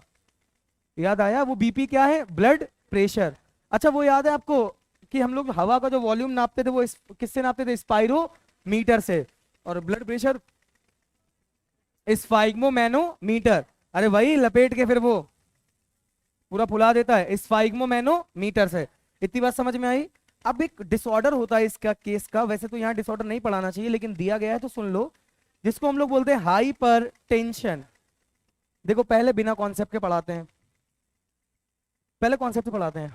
हाइपर टेंशन, टेंशन माने क्या होता है? प्रेशर। मतलब जब प्रेशर ब्लड वेसल्स पे बहुत ज्यादा लगाने लगेगा तो उसको क्या बोलोगे? Hyper tension. और हाइपोटेंशन कम। तो हाइपर टेंशन अगर ब्लड प्रेशर ज्यादा लगेगा इस पे, तो ऐसा कब होता है? एक बात बताओ, अगर कोई पाइप है और वो फ्लेक्सिबल है, कैसा है? मतलब जैसे हमारी एक आर्टरी है और वो थोड़ा सा फ्लेक्सिबल है, मतलब उसकी जो वॉल्स हैं थोड़ा मजबूत हैं लेकिन हल्का सा फ्लेक्सिबल है, तो उस पर प्रेशर ज्यादा लग रहा होगा। या एक आर्टरी है हमारी बुढ़े लोगों की, उसमें थोड़ा सा कोलेस्ट्रॉल वगैरह जमा हो गया, एथेरोस्क्लेरोसिस बोलते हैं, बाद में बताएंगे, अभी कुछ नहीं है, अभी कुछ बोलते हैं नहीं पता। ठीक, आपको पता है एथेरोस्क्लेरोसिस बोलते हैं? Very good. तो वो टाइट हो जाती हैं, एकदम टाइट, मतलब उसमें कोई मूवमेंट नहीं हो सकता है। और एक हम लोगों की उसमें हल्का फुल्का मूवमेंट होता है। तो ज्यादा ब्लड प्रेशर बुढ़ों में लग रहा होगा कि हम लोगों में? क्यों? उनमें फ्लेक्सिबिलिटी नहीं है। अगर पाइप फ्लेक्सिबल है तो प्रेशर कम लगेगा कि ज्यादा? कम लगेगा। और पाइप फ्लेक्सिबल नहीं, टाइट है तो प्रेशर, तुम भी सो जाओ, तुम भी बीमार हो गए, सीधा बैठ। बदतमीज। ऐसे लेटा लेटा ठीक है, कोई बात नहीं, मैं देख रहा शायद रिस्पॉन्स करे, लेट के रिस्पॉन्स तो करो कि हाँ हाँ। तो हाइपर टेंशन में ब्लड प्रेशर ज्यादा कि कम? ज्यादा होने की एक वजह हमारे सामने आ गई। दूसरी वजह एथलीट, एथलीट होते हैं भागा दौड़ी करने वाले, उनकी हार्ट बीट ज्यादा होती तो उनका ब्लड प्रेशर भी ज्यादा होता होगा। लेकिन बड़े बूढ़ों में ज्यादा क्यों होता है, इतनी बात समझ में आ गई? इसका डिटेल डिस्क्रिप्शन आगे है, लास्ट टॉपिक एकदम है इस चैप्टर का, वहां पे कुल मिला के इतना समझ लो, उनकी आर्टरी की जो दीवारें हैं वो क्या हो जाती है? थिक हो जाती हैं, टाइट हो जाती है, कुछ जमा हो जाता है। क्या हो जाता है? कुछ, अरे कैल्शियम वेल्शियम ये फैट वगैरह सब जमा हो जाते हैं, बाद में पढ़ाऊंगा मैं। अब देखो कॉन्सेप्ट गया भाड़ में। होता कितना है इसमें बेटा? 150, सॉरी 150/90 कितना होता है बच्चा? ये होता है हाइपर टेंशन का मरीज। ऐसा नहीं कि एक बार आपको 150/90 हो गया, 150 सिस्टोलिक और 90 डायस्टोलिक तो आप हाइपर टेंशन के मरीज कहलाओगे, नहीं। लगातार कई दिनों तक आपका जो सिस्टोलिक प्रेशर है वो 150 है, लगातार कई दिनों तक जो डायस्टोलिक प्रेशर है वो 90 है, तब आप क्या कहलाओगे? हाइपर टेंशन के मरीज। अब सुनो, सब कुछ भूल जाओ जो पढ़ाया। हाइपर माने ज्यादा या कम, और टेंशन माने टेंशन। वो वाली टेंशन नहीं, वो वाला प्रेशर नहीं। अब मेरे तरीके से सीख लो ना, क्वेश्चन इससे सही होंगे, कॉन्सेप्ट उससे सही होंगे। हाइपर माने ज्यादा, टेंशन माने अरे खोपड़े में बहुत टेंशन है रे बाबा, हाँ है ना। तो जब आदमी को ज्यादा टेंशन होगी तो टेंशन ज्यादा लेगा, जब टेंशन ज्यादा लेगा तो बीपी बढ़ जाता है कि नहीं बढ़ जाता है। मम्मी कहती ज्यादा टेंशन मत दो मेरा बीपी बढ़ जाता है, नॉर्मली सुना होगा। हाँ, तो मतलब जब टेंशन ज्यादा तो बीपी ज्यादा, कितना ज्यादा 150/90। और एक बात याद करो, जब टेंशन होती है, जब आदमी बहुत ज्यादा टेंशन होता है तो अच्छे से बात करता है, खराब तरीके से बात करता है। क्या बोलता है? हट, वेरी गुड। हट बोलता है। हमारे यहाँ बेटा हट को भक बोलते, क्या बोलते हैं? भक। क्या बोलते हैं? भक। थैंक यू बिटिया, भक। बस किसको बोल रही है ये भी ध्यान रखना। हाँ, अभी बाहर मुर्गा बन रहा है, तलवा भी देंगे, क्या फायदा फिर। भक। तो हाइपरटेंशन में 3 ऑर्गन्स अफेक्टेड होते हैं, भट नहीं भक। कौन कौन? Brain, heart, kidney. नीट 2018 का क्वेश्चन है ये, कि हाइपरटेंशन में कितने ऑर्गन्स अफेक्टेड होते हैं? 3 ऑर्गन अफेक्टेड होते हैं। कौन कौन? Brain, heart, brain, heart, kidney, भक। ठीक है, भूलोगे तो नहीं। अरे आदमी ज्यादा टेंशन होगी तो उल्टी सीधी बात है कि हार्ट बोलेगा, भक बोलेगा, ब्रेन बोलेगा, हार्ट बोलेगा, किडनी बोलेगा। अब वो कॉन्सेप्चुअली समझते क्यों ये 3 ही अफेक्ट हुए। देखो भैया, हार्ट ब्लड प्रेशर ज्यादा मतलब हार्ट लगातार बहुत तेजी के साथ पंपिंग कर रहा, पंपिंग कर रहा, मतलब हार्ट तो अफेक्टेड है। किडनी कह रही बड़ा किडनी पास ब्लड 25% जा रहा है, किडनी का काम है फिल्ट्रेशन। कुछ नहीं मिला तो घड़ी में ही देख लिया बाल सही है कि खराब है। हद करे हो भाई।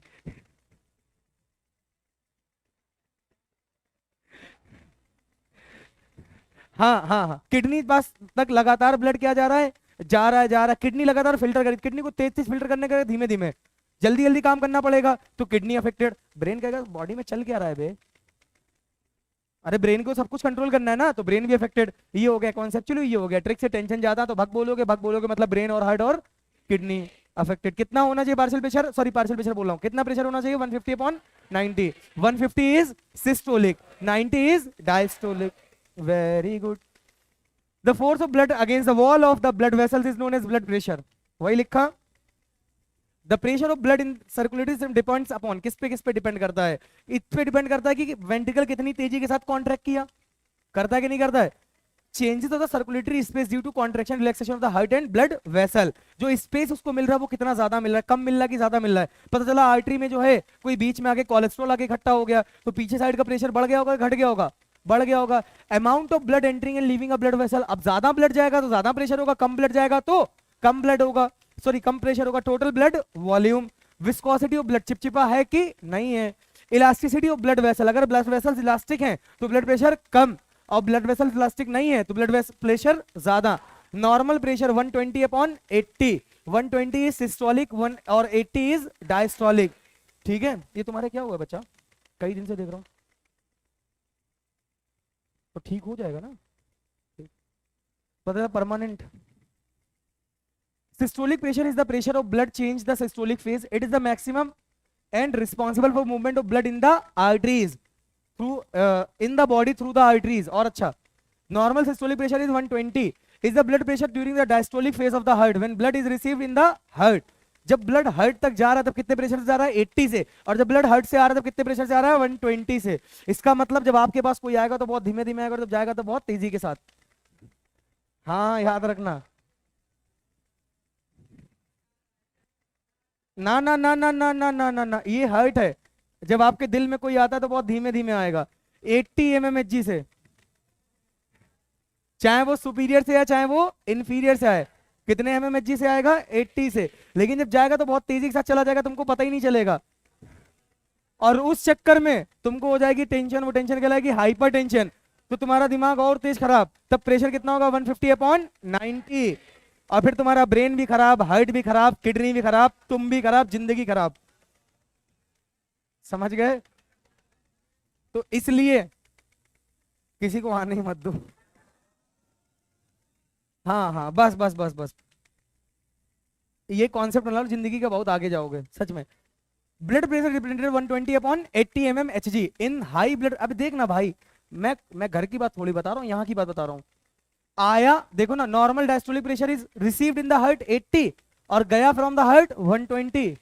पर गया फ्रॉम द हार्ट, खतरनाक English. Blood pressure is 120 upon 80 mmHg. In high blood pressure, hypertension, the systolic pressure is above 150 mmHg and diastolic 100 नहीं। NCERT बच्चा 90 लिखती तो हम 90 लिखेंगे।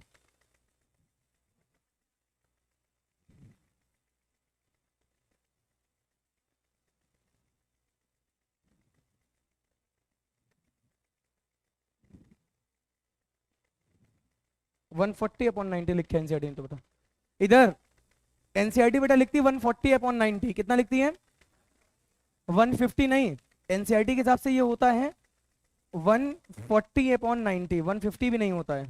क्लियर? बट यार सच बताएं तो मतलब थोड़ा अच्छी किताबें या ऊपर की किताबें जो होती हैं वो इतना ही लिखती हैं, लेकिन कोई बात नहीं, जो एनसीईआरटी लिखेगी वही सत्य है।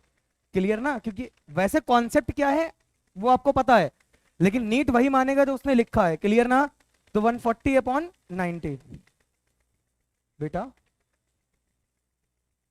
लो, वो भी लिखा है आगे, रुक जाओ एक मिनट, ये लिखा है 150, सिस्टोलिक 100 हो जाएगा और डायस्टोलिक 50 हो जाएगा। नॉर्मली हमारा कितना होता है 120 होता है अपॉन 80, अगर ज्यादा हुआ तो 140 अपॉन 90, 20 ज्यादा, अगर कम हुआ तो 20 कम। इधर कितना आ जाएगा 50 और इधर कितना आ जाएगा 90, समझ गए? और बहुत ज्यादा ब्लड प्रेशर अगर हो गया आपके अंदर, लगभग 200 के आसपास अगर ब्लड प्रेशर सिस्टोलिक पहुंच गया तो आर्टरीज वार्टरीज फटने का डर हो जाएगा। और अगर वही आर्टरी कहीं आपके ब्रेन की फटी, बोलते ना ब्रेन की नस फट गई, उनका ब्लड प्रेशर ज्यादा था, दिमाग की नस फट गई, वो दिमाग की नस यही होती है जो फट जाती है ब्लड प्रेशर ज्यादा होने की वजह से। क्योंकि जब इतना, अरे किसी भी पाइप में बहुत ज्यादा प्रेशर आप लगा दोगे तो वो पाइप फट जाएगा कि नहीं फट जाएगा? तो अगर आपका ब्लड प्रेशर 220, तो इन्होंने बहुत ज्यादा लिख दिया, 200 तक भी पहुंच जाता है ना, तो वो नस कोई भी फट सकती है। बॉडी की नस फटेगी तो इतना फर्क नहीं पड़ेगा, लेकिन अगर ब्रेन की नस फट गई तो टिश्यू जो सारे आपके न्यूरॉन्स हैं वो सारे ब्लड से भर जाएंगे और फिर आपका ब्रेन वर्क नहीं कर पाएगा, और ब्रेन वर्क नहीं करेगा तो आप कैसे करोगे? समझ में आई कि नहीं आई? High blood pressure usually associated with the hardening of arteries. Arteries क्या हो जाती है बेटा? हार्ड हो जाती है इन ओल्ड एज। इसको हम लोग क्या बोलते हैं? आर्टेरियोस्क्लेरोसिस। ये डिसऑर्डर है, हम आगे पढ़ाएंगे, सिर्फ इसको आप नहीं समझ सकते हो। एक ये चीज दी गई, ये क्या है ये आगे आपको दिया गया है, नहीं तो एनसीईआरटी जहां खुली वहीं देख लो, अथेरोस्क्लेरोसिस, और उसके बाद पल्मोनरी आर्टरी डिजीज। ये देखो अथेरोस्क्लेरोसिस लिखा हुआ कि नहीं लिखा हुआ, लास्ट एकदम लास्ट में जहां पे डिसऑर्डर। ओबेसिटी, वही फैट वेट बढ़ जाना, physical and emotional stress, smoking etcetera. The blood pressure is measured by the स्फाइग्मोमैनोमीटर। और स्पायरोमीटर से क्या नापते हो? Volume of air. Pulse pressure क्या होता है? देखो पल्स प्रेशर और ब्लड प्रेशर दोनों डिफरेंट होते हैं। ब्लड प्रेशर का मतलब सिस्टोलिक कितना, डायस्टोलिक कितना। पल्स प्रेशर का मतलब होता है systolic minus diastolic. Pulse pressure का मतलब, हाँ वही हार्ट बीट जो चेक करता है डॉक्टर। सिस्टोलिक माइनस कितना होता है बच्चा? डायस्टोलिक। अब मतलब नॉर्मल ह्यूमन बीइंग का पल्स प्रेशर कितना होता होगा? 120 अपॉन 120 माइनस 80 बराबर 40, मतलब एक नॉर्मल ह्यूमन बीइंग का 40 होता है। अच्छा हाइपरटेंशन वाले कितना होगा? 150 सॉरी 140 माइनस 90, 140 माइनस 90 50, 140 माइनस 90 कितना हो जाएगा? 50। Pulse pressure is the difference between systolic and diastolic blood pressure. It is measured in millimetres of mercury, वही mmHg। It represent the force that heart generate each time it contracts. ये वाला force होता है कि heart जब contract कर रहा है तो कितना फोर्स बना रहा है। सिस्टोल माइनस डायस्टोल, देखो जब हार्ट रिलैक्स कर रहा था 80 था, जब हार्ट कॉन्ट्रैक्ट किया तो 120 था, तो टोटल हार्ट का प्रेशर कितना हुआ खुद से? तो 120 माइनस 80 कितना हो जाएगा? 40। If resting blood pressure is 120 upon 80 then the pulse pressure is 40 mmHg। याद हो जाएगा पल्स प्रेशर क्या होता है? Systolic minus diastolic. Stroke volume कितनी बार पढ़ाएंगे बे? हट। ये आए अपने सर चाचा। अब बेटा आप सुन, पढ़ने जा रहे हैं हम लोग ईसीजी, इनको नोबेल प्राइज मिला था। जैसे आपका क्या नाम है? विलियम एंथवन, ये बहुत बड़े साइंटिस्ट थे, इन्होंने खोज करी थी ईसीजी की। एनसीईआरटी बंद करो। ईसीजी बेटा एबीसीडी सुना दो इसको शुरू करने से पहले। जहां पे हाथ ऐसे कर दूं वहां पे रुक जाना, थोड़ा तेज तो बोलो शुरू से, दोबारा बंद करो। ए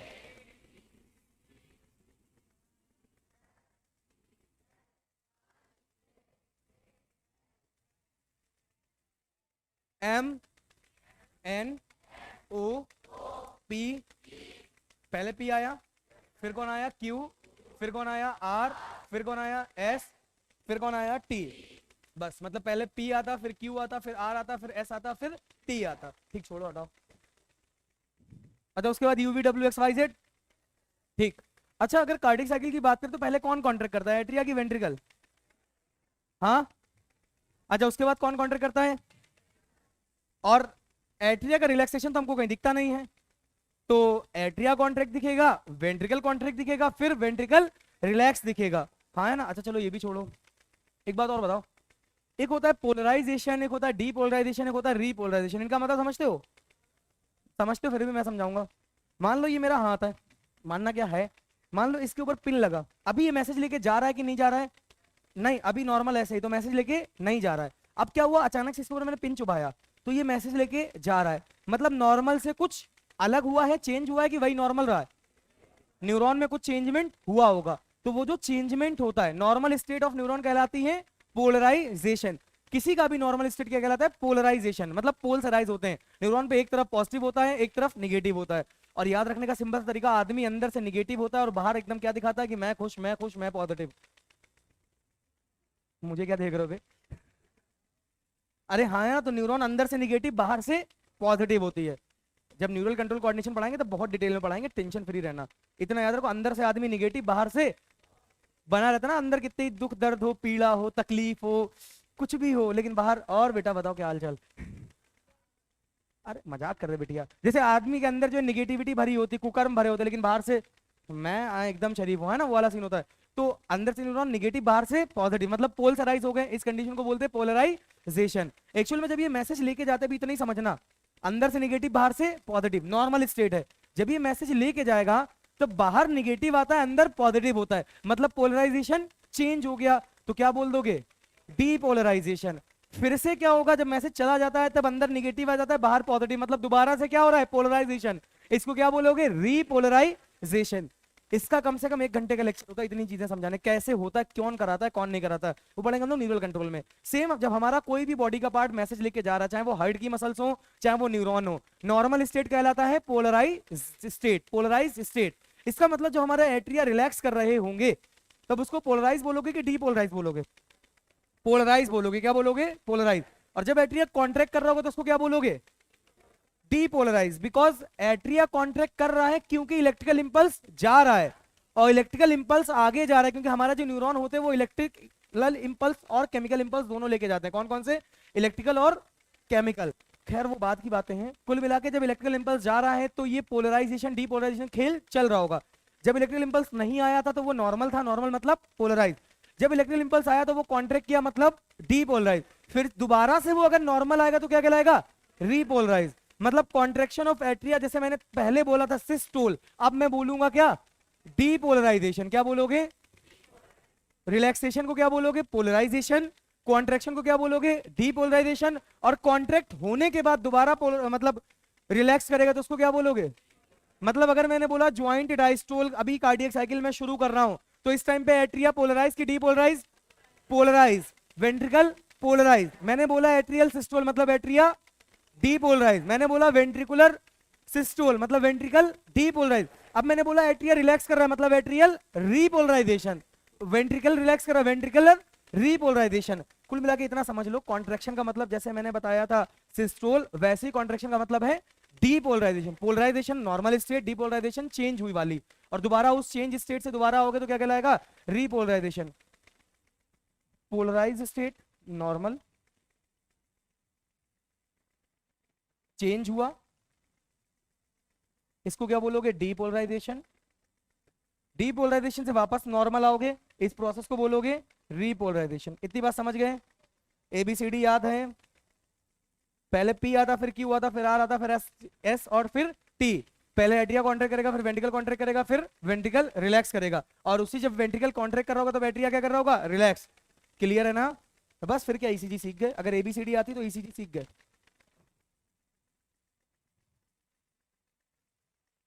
क्वेश्चन क्या आता है देखो, सिंपल, सबसे हमारे पास सबसे इंपॉर्टेंट चीज है कि क्वेश्चन क्या आता है। मॉड्यूल है, एक सेकेंड, रुको रुको रुको रुको रुको, क्वेश्चन है मेरे पास, मत खोलो।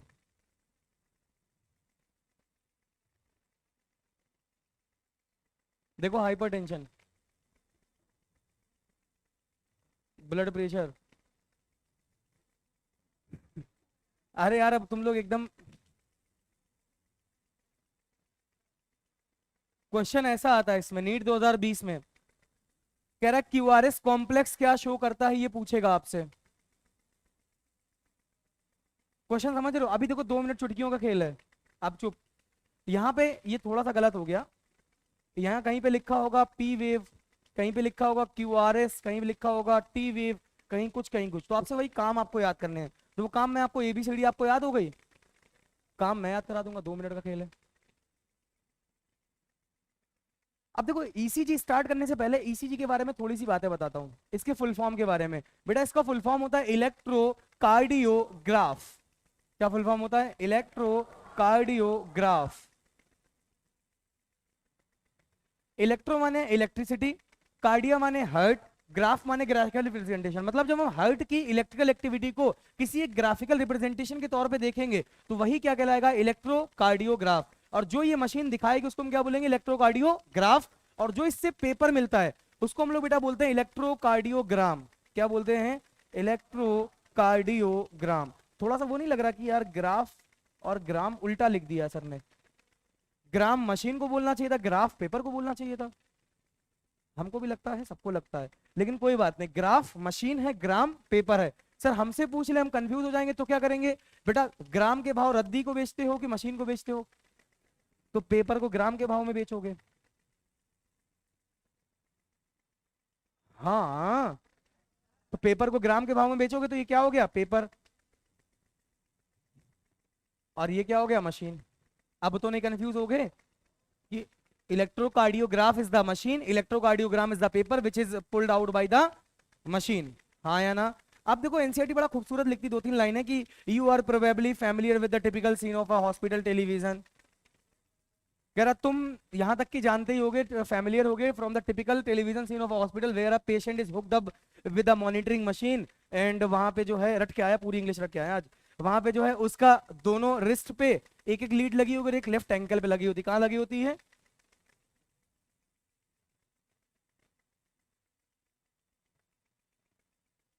रिस्ट पे और एक लेफ्ट एंकल पे। कहाँ पे बचा? रिस्ट पे। मेरा दिल बहुत बड़ा है।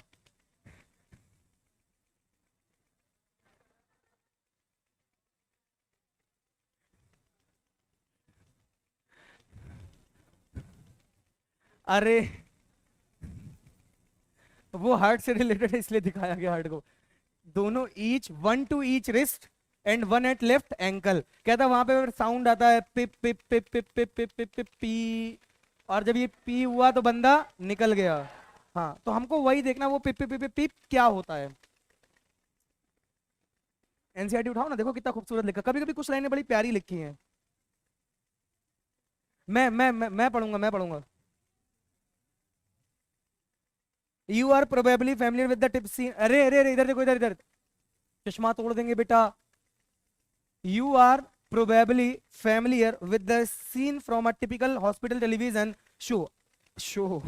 A patient is hooked up a monitoring machine that shows voltage traces on a screen and makes the sound pip pip pip pip pee as the patient goes in the cardiac arrest. हाँ है ना? मतलब heart attack दोनों अलग हैं। Heart attack अलग होता है, कार्डियक अरेस्ट अलग होता है, और आपका एक और होता है हार्ट फेल अलग होता है। तीनों अलग अलग होते हैं। अब सब बताएंगे, सब बताएंगे। कार्डियक अरेस्ट अलग होता है, हार्ट अटैक अलग होता है, हार्ट फेलियोर अलग होता है। हमको क्या लगता है? तीनों सेम है। ऐसा नहीं है। देखो इधर इधर इधर इधर इधर इधर इधर।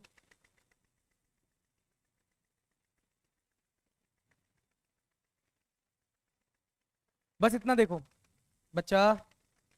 सामने पहले ए आता कि बी आता कि पी आता कि क्यू आता? मतलब पहले P Q R S T में पहले पी आएगा कि क्यू आएगा? चलो भैया पी, फिर कौन आएगा? क्यू, फिर कौन आएगा? आर, फिर कौन आएगा? एस, फिर कौन आएगा? T.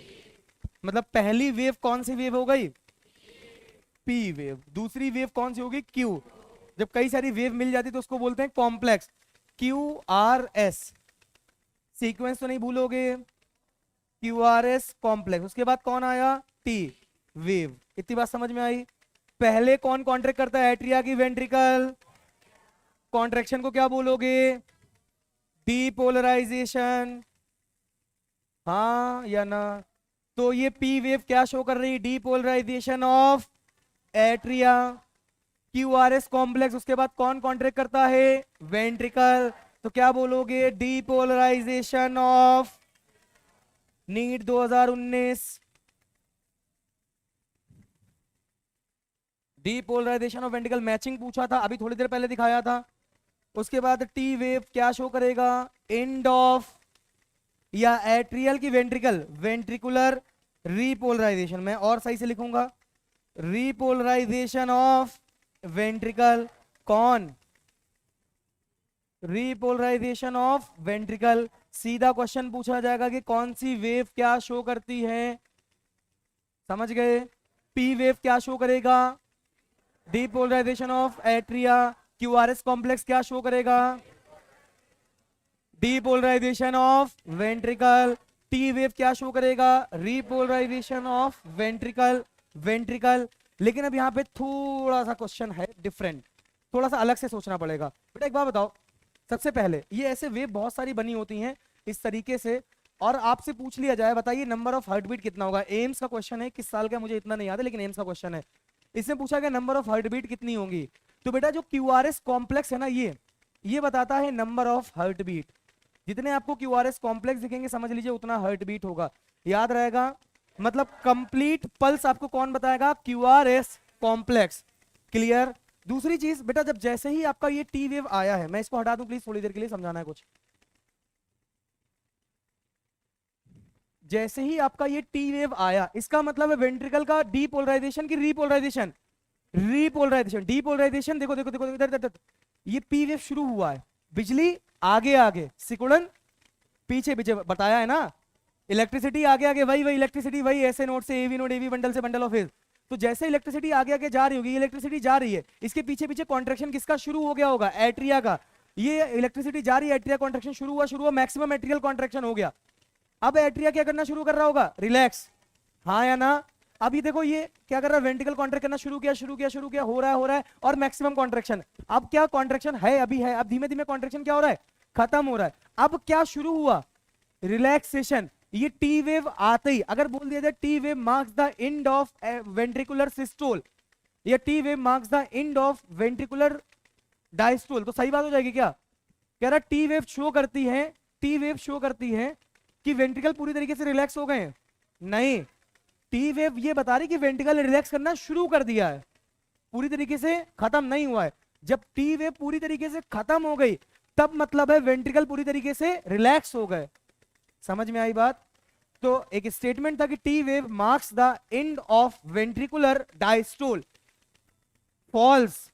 And of T wave marks the end of ventricular diastole. True.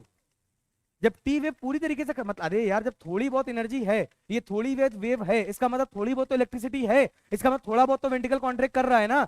जब टी वेव पूरी खत्म हो गई, इसका मतलब है अब सिस्टोल बोल दो या डायस्टोल बोल दो। अरे डायस्टोल खत्म हो गया मतलब क्या खत्म हो गया?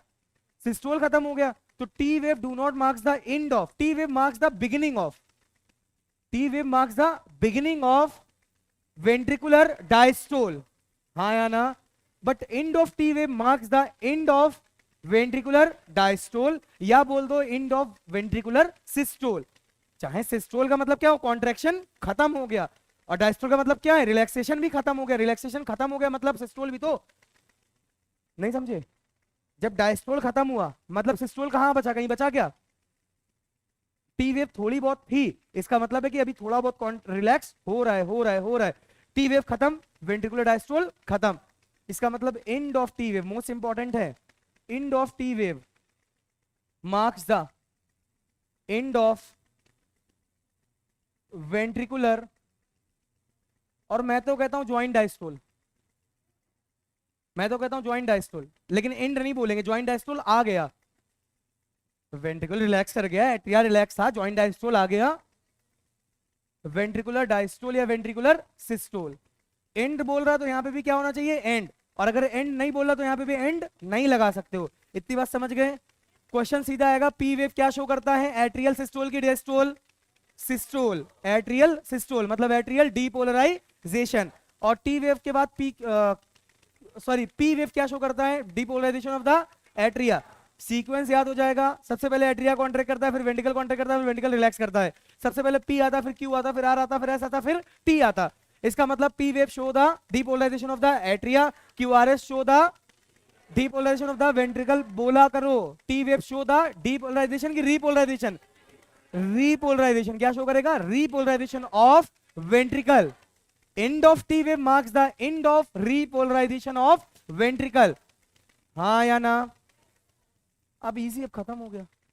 ये ABCD याद रखना था बस आपको, ABCDEFGHPQRST। Atria, atria contract, ventricle contract मतलब एट्रियल डिपोलेशन, वेंट्रिकल डिपोलेशन और वेंट्रिकुलर रिलैक्सेशन। अब देख भैया कैसा ECG, ये देखो ECG आपको दिखाई गई है इधर। QRS कॉम्प्लेक्स क्या शो करता है? नंबर ऑफ हार्ट बीट और साथ में डीपोलराइजेशन ऑफ वेंट्रिकल। मतलब अगर आपको एक ECG देख के बताना है कितनी नंबर ऑफ हार्ट बीट है इस बंदे की, तो कैसे बताओगे? QRS कॉम्प्लेक्स देख के। It is a procedure of recording the electrical activity of the heart. The electrode combination records the difference of potential difference at the two points of the body. The potential difference produced due to the electrical activity of the heart. Potential difference कहाँ पढ़ोगे? Electricity में ही तो पढ़ोगे। Electrocardiograph is the machine, electrocardiogram is the record. वही record मतलब पन्ना। समझ में आ गई बात? कंफ्यूजन होता है इसलिए मैंने अलग से पॉइंट लिख रखा है। कार्डियोग्राम मतलब पेपर रद्दी के भाव में बेचोगे ग्राम, चाहे वो 1000 ग्राम बेचो, चाहे वो 4000 ग्राम बेचो, बेचोगे ग्राम में ही ना। The characteristic shape of timing ECG waves are due to the spread of the wave of depolarization, repolarization associated with each heartbeat.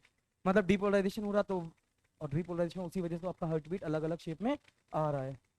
Clear है बेटा? देखो P Q R S T, P wave depolarization of the atria. Atria begins contracting. Contract हुआ नहीं, जैसे ही P wave आ गई इसने contract करना start किया 25 millisecond after the start of the P wave। वही वही वही अभी मैं कह रहा था कि जैसे ही P wave आई वैसे एट्रिया कॉन्ट्रैक्ट करना शुरू नहीं कर दिया। बिजली आगे आगे, कॉन्ट्रैक्शन पीछे पीछे। देख देख देख देख देख, ये आपसे टाइम कोई नहीं पूछेगा, कॉन्सेप्ट सब पूछेंगे। एट्रिया बिगिंस कॉन्ट्रैक्टिंग जब इलेक्ट्रिकल इंपल्स मतलब P wave बनना शुरू हुई उसके 25 मिली सेकेंड के बाद। अरे पंखा तुरंत लाइट जाने के पहले शुरू हो जाएगा क्या? जब लाइट बटन दबाई, इलेक्ट्रिसिटी पहुंची, उसके कुछ तो क्षण भर टाइम लिया होगा ना, तब जाके पंखा शुरू हुआ। वही सेम चीज है, इलेक्ट्रिकल इंपल्स पहुंच गया उसके कुछ टाइम बाद। ये जो वेव बन रही है एट्रिया के कॉन्ट्रैक्ट होने से बन रही है क्या, या वेंट्रिकल के कॉन्ट्रैक्ट होने से बन रही है? जो वेव बनी P वेव किसके कॉन्ट्रैक्ट होने से बनी? नहीं, पल्स से भी नहीं बनी, ये इलेक्ट्रिकल इंपल्स से बनी। वही बोल रहा था ना। अच्छा क्वेश्चन है बेटा कि P वेव क्या शो करता है। देखो शो क्या करता है अलग चीज है, बनी किस वजह से है अलग चीज है। P वेव से हम ये पहचान सकते हैं कि इस टाइम कौन कॉन्ट्रैक्ट कर रहा है वहां, एट्रिया। लेकिन P वेव इसलिए नहीं बनी कि वहां पे एट्रिया कॉन्ट्रैक्ट किया, नहीं। P वेव इसलिए बनी कि वहां पे ऐसे नोड से AV नोड तक इलेक्ट्रिकल इंपल्स गया। समझ रहे हो बात को? तो P वेव किस वजह से बनी? एट्रिया कॉन्ट्रैक्ट कर रहा तो वो प्रेशर आया तो वेंट्रिकल ज्यादा तेजी के साथ कॉन्ट्रैक्ट करता तो ज्यादा बड़ी वेव बन गई, ऐसा कुछ है क्या? नहीं। Electrical impulse, electrical difference, electrical potential. समझ में आई बात? हाँ, वो अलग बात है कि P वेव से हम ये पता लगाते हैं कि P वेव क्या शो करता है, एट्रियल। क्योंकि भैया ऐसे नोड से AV नोड तक इंपल्स जाएगा तो P वेव बनेगा, और ऐसे नोड से AV नोड तक जाके P वेव बन रहा है, जाहिर सी बात है। तो ऐसे नोड से AV नोड तक तो इलेक्ट्रिकल इंपल्स जाता है, तो कौन कॉन्ट्रैक्ट करता है? एट्रिया कॉन्ट्रैक्ट करता है। एट्रिया बिगिंस कॉन्ट्रैक्टिंग, याद रखना, बिजली आगे आगे, कॉन्ट्रैक्शन पीछे पीछे। अगर अंग्रेज ना हो तो सिकुड़न बोल लेना और अच्छा लगेगा। QRS complex, ventricular depolarisation. वही मैंने बोला था, नेगेटिव पॉजिटिव, नेगेटिव पॉजिटिव, याद आया? अरे जब मैसेज कन्वे करेगा तो नॉर्मल है, अंदर नेगेटिव बाहर पॉजिटिव, और जब मैसेज कन्वे करेगा तब क्या होगा, अंदर पॉजिटिव बाहर नेगेटिव। तो चार्ज जनरेट हुआ होगा ना, इलेक्ट्रिक इंपल्स जनरेट हुआ होगा ना, उसी वजह से क्या बनेगी, wave. Ventricle begin contracting shortly after the peak of the R wave, वही QRS। समझ में आई बात? T wave ventricular repolarisation, end of T wave end of ventricular repolarisation. ये इसको देख लेना बस, बाकी किसी को मत देखना, ये बना ऐसे मजाक मजाक में। Segment extend from the end of one wave to the start of. Segment किसको बोलते हैं? जब एक एंड से खत्म हो दूसरे एंड पे जाए। इंटरवल किसको बोलेंगे? दो लोगों के बीच में। QT इंटरवल किसको बोलोगे? Q और T के बीच में। पढ़ लेना यार इसको, कुछ ऐसा नहीं जो समझ में नहीं आए। पढ़ो पढ़ो।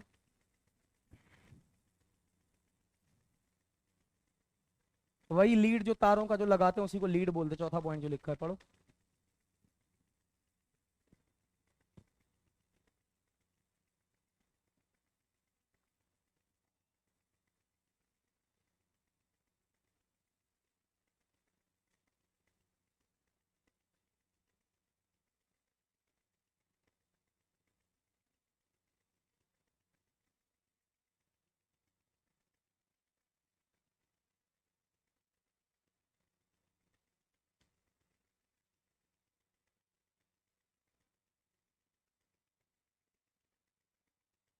पढ़ा representation of the heart is critically depend on the position of the electrodes.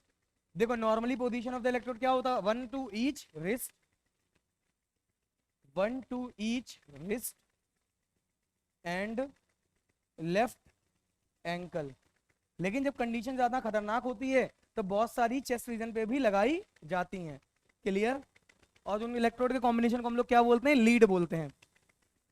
ये लीड लगी वन टू ईच रिस्ट और कहाँ लगी, लेफ्ट एंकल। अब ये एस्टिवेटेड क्या है इसका बेटा, ये डिसऑर्डर, डिसऑर्डर सारे हम पढ़ेंगे लास्ट में। अब हिपैटिक पोर्टल सर्कुलेशन क्या है क्या नहीं है वो हम लोग बाद में देखेंगे। इससे रिलेटेड कुछ क्वेश्चन देख लो। इसका मतलब हमने कितना टॉपिक खत्म कर लिया है,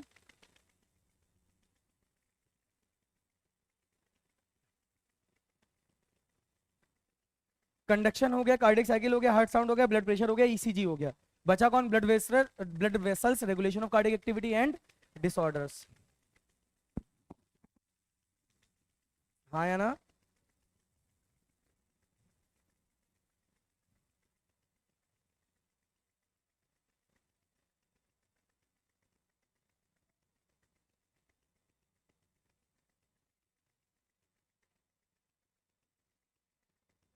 बात नहीं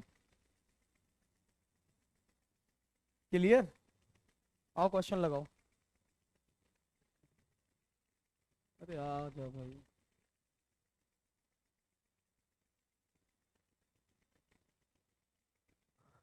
हाँ ये लोग बता सकते हो आराम से ईमानदारी से।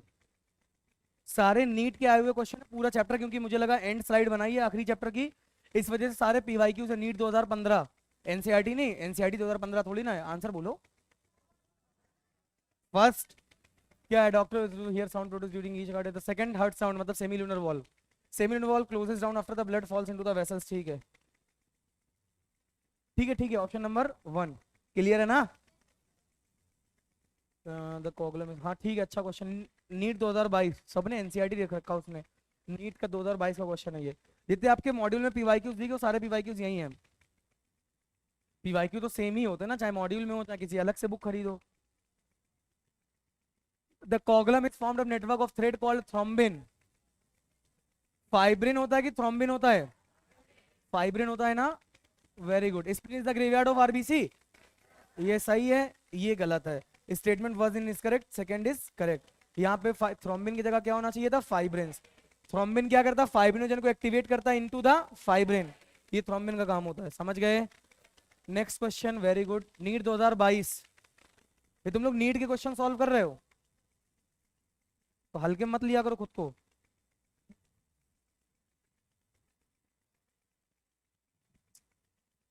स्टेटमेंट इज करेक्ट, हमेशा इन क्वेश्चंस को लगाते टाइम ऐसे सर्कल करो पहले। Increase ventricular pressure causes closing the semi lunar valve, नहीं। प्रेशर, वॉल्यूम बढ़ता है, प्रेशर कम होता है, तो ये तो गलत हो गया। सोचा करो, देखो मेरे दिमाग में रट के थोड़ी आया, मैंने कैसे सोचा, वॉल्यूम बढ़ता है मतलब प्रेशर कम होता है, सोचा ना हाथ से। तुम लोग भी वैसे सोचा करो, रटने से कुछ नहीं होता। The atrioventricular node, AV node generates, generate थोड़ी करता है, रेगुलेट करता है। Tricuspid bicuspid valve open due to pressure exerted by the simultaneous contract, नहीं, वो तो ऑलरेडी खुले होते हैं। कह रहा है blood move freely from atria to the ventricle during joint diastole, बिल्कुल सही बात है। 70% की 30%, वेरी गुड। ये अभी नहीं पढ़ाया मैंने, एंजीना पेक्टोरिस और कुछ नहीं पढ़ाया, तो इसमें मैं टिक नहीं कर रहा हूँ। देख रहे कितने क्वेश्चन है नीट 2022 में। अरे एनसीईआरटी 2022 क्या होता है, हर साल नई एनसीईआरटी थोड़ी, नीट 2022 वो गलत लिखा उसने। अपना मॉड्यूल खोल के देखो, सारे क्वेश्चन यही हैं। अरे नीट लिखा है, वो एनसीईआरटी उसने मिस टाइप कर दिया है बेवकूफ आदमी ने। एनसीईआरटी 2022, एनसीईआरटी 2015, एनसीईआरटी 2021 क्या होता है, एनसीईआरटी 2006 से एक ही चली आ रही है, हाँ है ना। 2022 में 1 2 3 3 क्वेश्चन, नहीं 4 नहीं, 2021 का है वो। 3 क्वेश्चन आए सिर्फ इस एक चैप्टर से। Conversion of active fibrinogen to fibrin, अभी बताया थोड़ी देर पहले, thrombin. 2021 2020 QRS complex, depolarisation of auricles, ये वाला ना। ठीक है, अच्छा मैं, माई मिस्टेक, माई मिस्टेक, मैं भावनाओं में बह गया। इसको बताओ बेटा, मैचिंग कभी भी ऐसे नहीं करनी है, बता चुका हूं कई बार, सीख लोगे तो टाइम बचाना सीख जाओगे। एक को पकड़ो, काम खत्म करो, कंफ्यूजन है किसी एक को पकड़ लो। लिम्फोसाइट को पकड़ो, लिम्फोसाइट को। लिम्फोसाइट इम्यून रिस्पॉन्स, फोर्थ का फर्स्ट एक ही जगह दिया गया। भैया इसमें कंफ्यूजन हो रहा है, इसमें कंफ्यूजन, न्यूट्रोफिल फैगोसाइटिक इसको पकड़ लेते हैं, थर्ड का सेकंड। अब देखो थर्ड का सेकंड यहां भी है और थर्ड का सेकंड यहां भी है, कंफ्यूजन था इसलिए फोर्थ को पकड़ा, लिम्फोसाइट इम्यून रिस्पॉन्स। फोर्थ का फर्स्ट, फोर्थ का फर्स्ट, फोर्थ का फर्स्ट कहीं नहीं, फोर्थ का फर्स्ट सिर्फ यहां है। दिखा? इजी मैचिंग इसलिए होती है बेटा। यहाँ पे इसने ये चेंज नहीं किया, वो चेंज कर दिया। ये 2019 मैंने बोला था, आया था क्वेश्चन, पीडब्ल्यू क्या है ये, पी वेव होगा।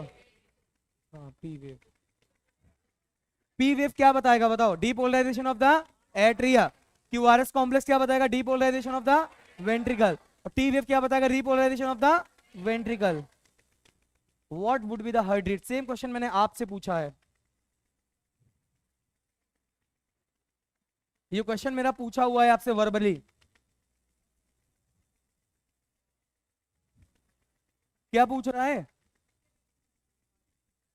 कह रहा कार्डियक आउटपुट अगर 5 लीटर है, एक second, at the end of diastole 100 ml blood था और सिस्टोल होने के बाद 50 ml बचा, मतलब कितना चला गया, अबे 100 था 50 बचा, चला कितना गया 50, मतलब स्ट्रोक वॉल्यूम कितना हो गया 50। और उसके बाद इसका कार्डियक आउटपुट कितना है 5 लीटर, मतलब 5000 ml अपॉन 50, मतलब कितना आएगा 100। कितनी बार तो ये क्वेश्चन कराए इस तरीके से, याद आया। Given below is the ECG of a normal, which of the following is component correctly interpreted below, correct पूछ रहा है सीधा, कहां पूछा करेक्ट, ये है complex QRS one complete pulse, सही बात है गलत बात है, अरे सही बात है यार, कंप्लीट पल्स कौन बताता, क्यूआरएस बताता है। मेंस असल में उस टाइम वो होता था एआईपीएमटी, जैसे जेई में आपका एडवांस और मेंस होता है, वैसे एआईपीएमटी में भी होता था मेंस और एडवांस, 2020 के बाद बंद कर दिया गया।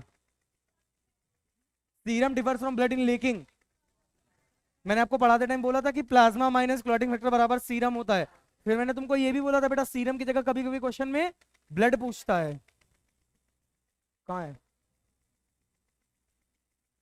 Person is considered as universal because he has, 2014, both and B antigen in the plasma but no antibodies, answer number A, क्योंकि इसके पास कोई भी एंटीबॉडी नहीं है। अगर यहां पे मैं कर दूं ब्लड ग्रुप ओ और यहां पे कर दूं यूनिवर्सल डोनर, तो आंसर कौन सा सही होगा, O is the universal donor because it do not have any kind of antigens. क्या बोथ एंड बी एंटीजेंस, अच्छा अच्छा अच्छा, हाँ हाँ हाँ ठीक, तुम लोग ने बोला मैंने लगा दिया, क्या है, अरे एंटीजन आरबीसी के ऊपर होते हैं, ये तो मैंने, antigen A and B RBC के सरफेस के ऊपर होते हैं, एंटीबॉडीज प्लाज्मा में होती हैं। अरे बेटा ये भी नहीं पढ़ा है, parasympathetic nervous system, systemic heart पढ़ा चुका हूं ना, जो बॉडी को ब्लड ट्रांसपोर्ट करता है, the heart that contains stimulation of nervous system, left auricle, left ventricle in the higher vertebrae, entire heart in lower vertebrae, the two ventricle together in humans, left auricle and left ventricle in the higher vertebrates। अरे option number second, ये कौन है Nikhil sir, class में भी नहीं पढ़ाने दोगे क्या,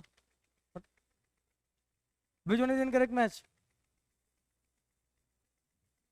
interatrial thin and muscular, atria के बीच में थिन, ठीक है, atrioventricular septa thick and fibrous, interventricular septa pericardium muscular, बेटा फाइब्रस होती है। ए बाकी बाद में लगाएंगे यार, ये बता ही दो, अच्छा चलो। Is a small branch of N artery that leads, artery के छोटे भाई आर्टेरियोल। आज की बातें यहीं तक, बाकी बातें नेक्स्ट लेक्चर पे। थैंक यू, धन्यवाद।